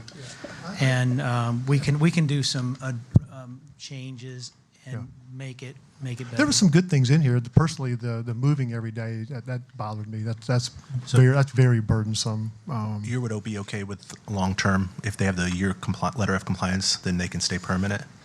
Based on what I've heard here, I guess we're not letting them put up table chairs. I mean, I haven't seen one that really bothered me too much. I understand how this started competing with restaurants. And I think I'm open-minded. Some of them were putting like tents and drilling into the ground and things like that, and dumping oil on the ground and things like that. Not saying these guys are, right. But that's where a lot of this came Well, I think I think we need to be tougher on those type of issues. So earlier I said, let's focus on the ones who are not licensed, the ones with code enforcement issues. Let's focus on them in the short term while we sort this out. But If you could give us 30, 45 days, something like that, that would be a big help. And we can come back with some revisions.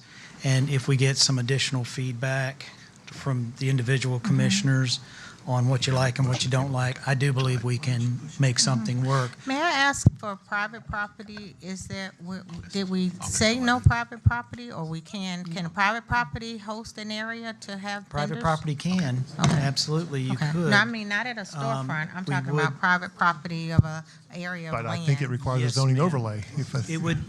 It would potentially require a zoning overlay, potentially, but if it's a C3, if there's good access, if there's parking and so forth, we could make that work. Okay. On a private property situation, the owner is going to want to charge each truck.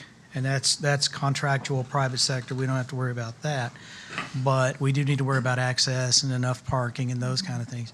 If the city owns the property and doesn't have a plan for it, then we need to get with the city manager and this city commission and see if that's something that would work. Because there are food deserts out there, even in Leesburg, where it's difficult if you don't have a car, access to transportation. There's things that we need to pay attention to in that. And the idea of the one over there by the resource center, staff really like that one, to be honest, because that is a food desert area. And so I think there are some things that we could add and make some revisions. I think Max has done a great job with making changes. So I think if you give us the opportunity, we'll make it happen. I'd like to make a motion to table this item to a date certain, second meeting in August, August 25th. Second. And in that meantime, maybe speak with individual, we got a lot of different ideas, and I think we need to. Thank you, I appreciate that. And look at it. And let's announce that he is planning and zoning, so for people like you and other food truck people, they can maybe contact planning and zoning, because we want their input too. If you could stay after, I want to ask you a few questions. Need a second. We have a motion, and we did get a second from Commissioner That's Berry. okay. All right, so we have a motion and a second to table till a date certain of August 25th. You will not be here that meeting. Will you be here the 11th? You want to change? I'll change that to 11th. August 11th? I won't be here. No, I'm just teasing. You won't be here? No, I'm just teasing. Oh, okay, so we have I could say something so smart right now. all I know right, so you we can. have And August I 11th. got your comeback as well. Make it so- August 11th. All right, and we have from Commissioner Burry, do we have a second on that? Allison seconded it? Oh, I second the. Okay. I second the August 11th date now. All right. Any to further accommodate discussion? Commissioner Peterson. Roll call. Commissioner Burry? Yes. Commissioner Peterson? Yes. Commissioner Berry? Yes. Commissioner Connell? Yes. Mayor Reisman? Yes. Thank you, staff, for your presentation. And I apologize. I didn't let you speak. I didn't see you. So if you want to give your 3 minutes, yes, sir. Good evening, sir. Me and my wife, we have a food truck. We started hard. We started from the flea market. We just have a grill. We have all dream to do it. We have our rain days, cold days, hot days, okay? We go to the next step. We go vacation. When we go on the vacation, they call us and say we cannot do any more sales in the flea market. So we decided to buy a new food truck for $45,000. We started dreaming in Leesburg again. We lost all the customer because it was on Murray County. So we moved to Leesburg. We start over, zero client, zero money for a couple of weeks.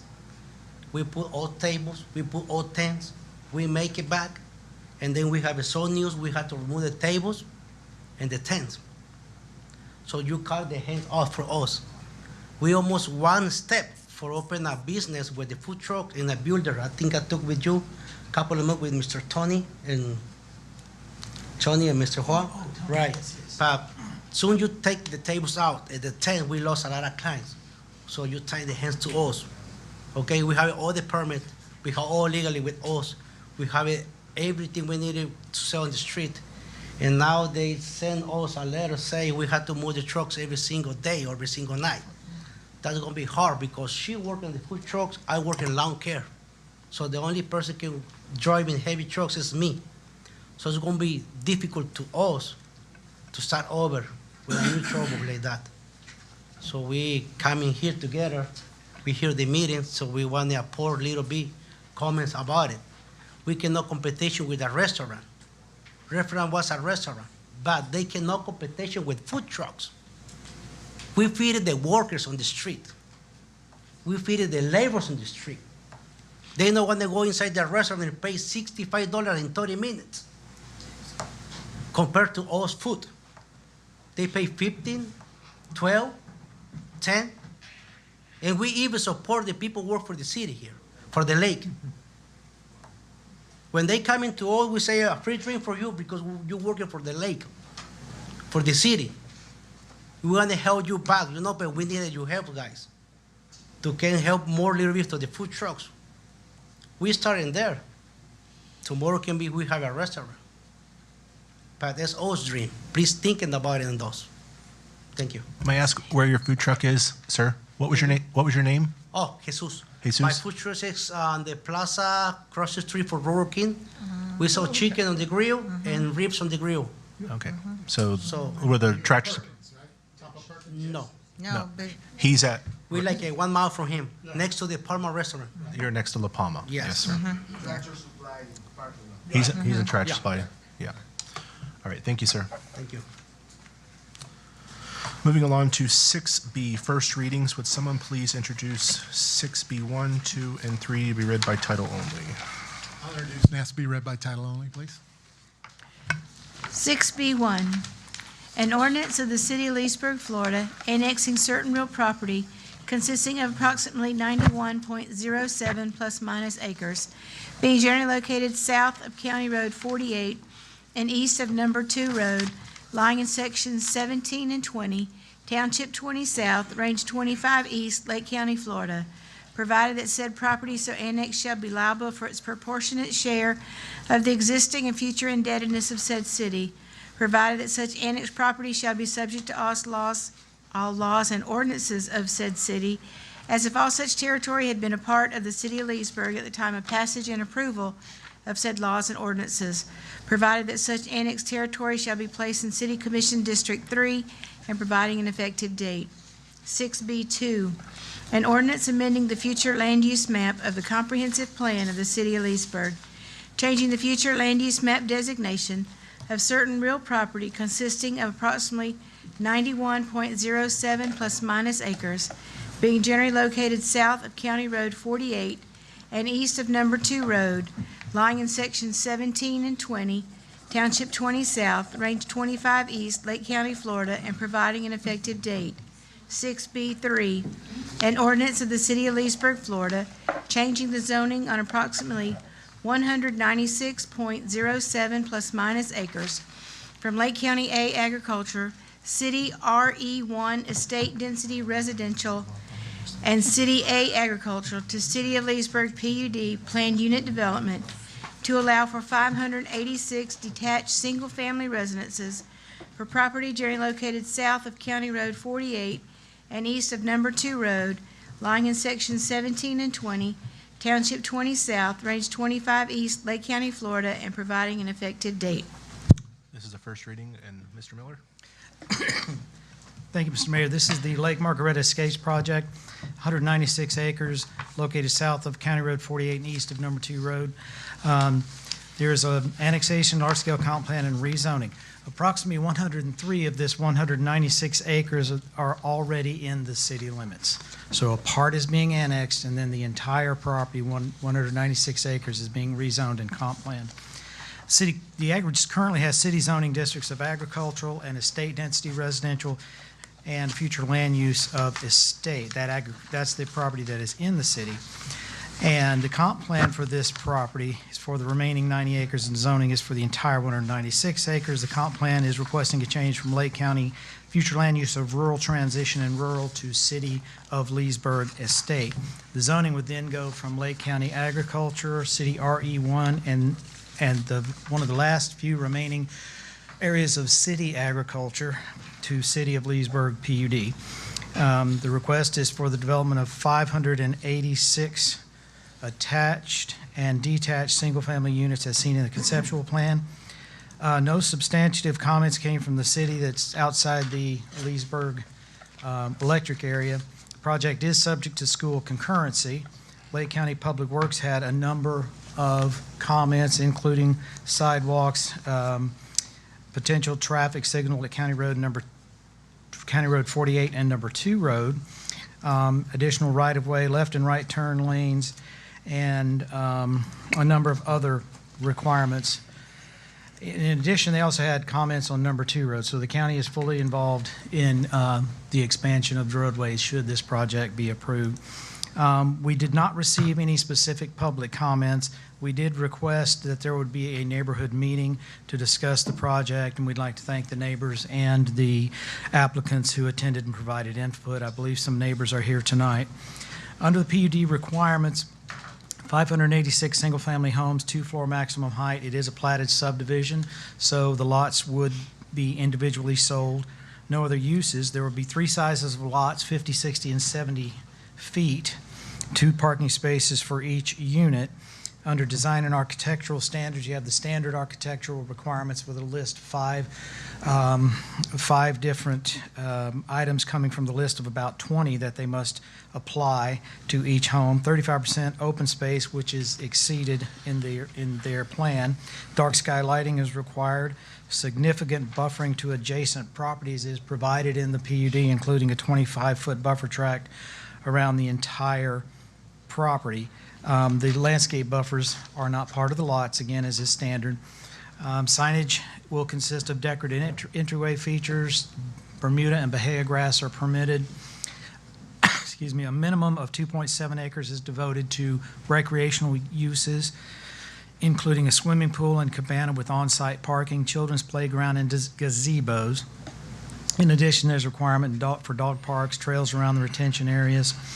And if a retention area is dry, it can be used for a field as a play area if it's dry most of the year, which we've done in quite a few of the PUDs.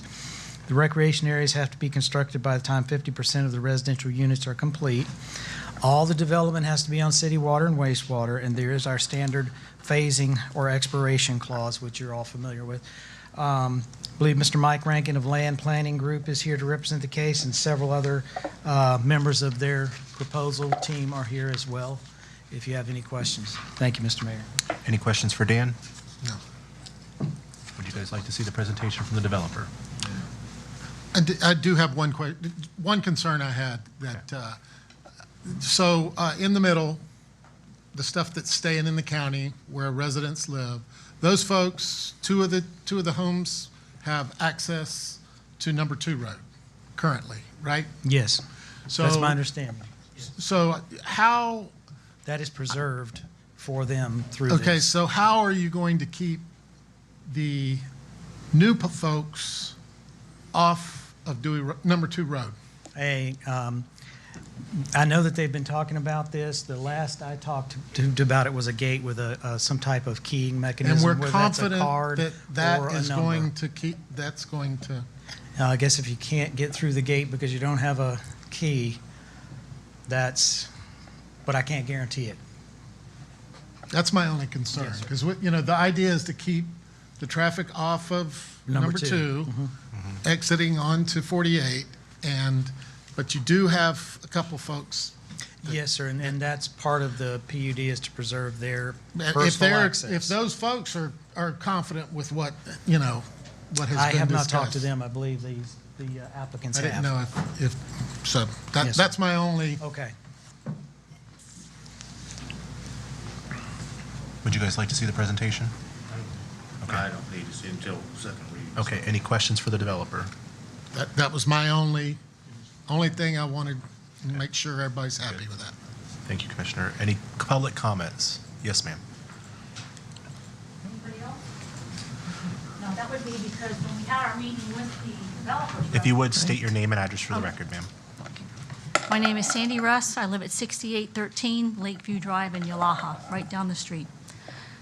So the reason there's not more people here is because when we met with the developers' representatives, they told everybody at the meeting that we wouldn't be able to speak at this meeting.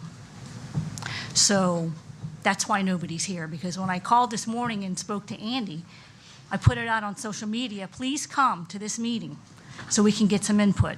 But you can see, I'm the only one here with my neighbor. And it was also printed and it was on the table for us to take as we signed in. It was printed on there, and we would not be allowed to speak at the second meeting. Okay, so we spoke with the developer's representative about a lot of different topics.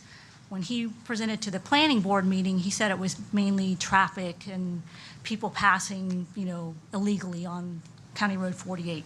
We talked about density levels. We talked about the fact that there's no wildlife corridors provided here. We talked about traffic. We talked about the access points, number 2 road. We talked about the quality of life for the current residents who are encompassed in that and the ones in Trimpe Place. And we also talked about the need for this amount of homes. I am not against growth. I know you have to have it to sustain the city. I know it's necessary. I'm only lived here for 5 years. I'm so happy that there was a lot that I could buy and build my own house so I wouldn't end up in one of these developments where you're on a 50-foot lot and you can reach out and touch your neighbor. I like rural. I came from South Dade County, grew up in a rural area, watched it be destroyed by this. Why I moved here. You take a 50 by 120 lot, that's 6,000 square feet. An acre is 43,560 square feet. That's 14% of an acre, what the majority of these lots will be. Those 4 and 5 acre lots there, that's 2.75% of that. So that, to me, is not compatible. In the Leesburg Comprehensive Plan, it talks about compatible densities. I know you all know what it means. To us, that is not compatible. We talked about the housing needs. Oh, before I forget, I watched the planning meeting. I was really surprised that 2 of the board members said they didn't understand rural and rural transition densities, which is what this area is in Lake County. Thank God they came out and looked themselves at what this area looks like. I looked at the Leesburg comp plan to see why would they not understand that. It's not in there. It's not defined. Why is that? Is there no rural land in Lake County or Leesburg? This is a rural area here. You've annexed all this land, and there's hardly anything to show for it except a lot of rooftops and traffic. We talked about housing needs. I will say this, your development map is stupendous. I think every city and county should have one because it shows the residents exactly what's being approved, where it is, how much, what year. So what I found, 2020, when I moved here, let's see, you approved 6,500 houses from 2020 to 2025. 6,500 houses from US 27 east, south of County Road 48, about 7 developments. Do we really need that many houses here? So I looked at the comp plan. So it says that the Leesburg mid-level average estimated demand is for approximately 7,374 new housing units through 2045. So the area that I'm talking about here, east of 27, south of 48, that's going to supply almost 90% of your needs through 2025. So what's going to happen to those other 20,000 or so houses that are approved that are on the development map? So you can see our frustration. Thank you, ma'am. I have a lot more, but I'll just ask you, just say no. Think about it. Just say no to this. Thank you. Hey, just for the record, you will be permitted to speak at the public hearing. That's an advertised public hearing. That's the second reading. So let your neighbors know. I'll be back, because I'll finish what I need to say. And our neighbors will be back. Mr. Mayor, my name is Tom Daly. I'm the applicant, or representing the applicant. And I just wanted to respond to this lady. We had a community meeting, and it was a couple months ago. And what we told them at the community meeting was that we told them there'd be a first reading and a second reading. We gave them the dates of what we anticipated that to be. We told them we weren't sure if the first reading was going to be open to the public, open to discussion, or whether that was the second reading. We asked them to reach out to your staff to determine which hearing was the one that you would be opening up. So there's no smoke and mirrors here. We didn't try to deceive them or try to tell them anything. In fact, we tried to be overtly open of telling them what the dates were, relaying to them what, obviously what we're doing. But I don't want you to come away thinking that we tried to trick them into something that they weren't supposed to be here or not. We gave them the dates of the meetings. We asked them to reach out to Dan and Candy and your staff to determine whether they would be coming and presenting, or whether they would do on the first reading or the second reading. And that's it. Thank you. Can I say something? I took a note. It's Can I okay. tell the truth? We understand. That is not what was said. We're going to refrain from this. Thank you. All right. So any further commission discussions? So 6B2 does need to be transmitted to the state. So someone will need to make a motion to transmit for state for review. So moved. We have a motion. Second. And a second. Any discussion? Roll call. Commissioner Peterson? Yes. Commissioner Berry? Yes. Commissioner Connell? No. Commissioner Burry? Yes. Mayor Reisman? Yes. Moving along, 6C, non-routine items, we have none. Informational reports. Any questions on the financial reports as of April 2025? Seeing none.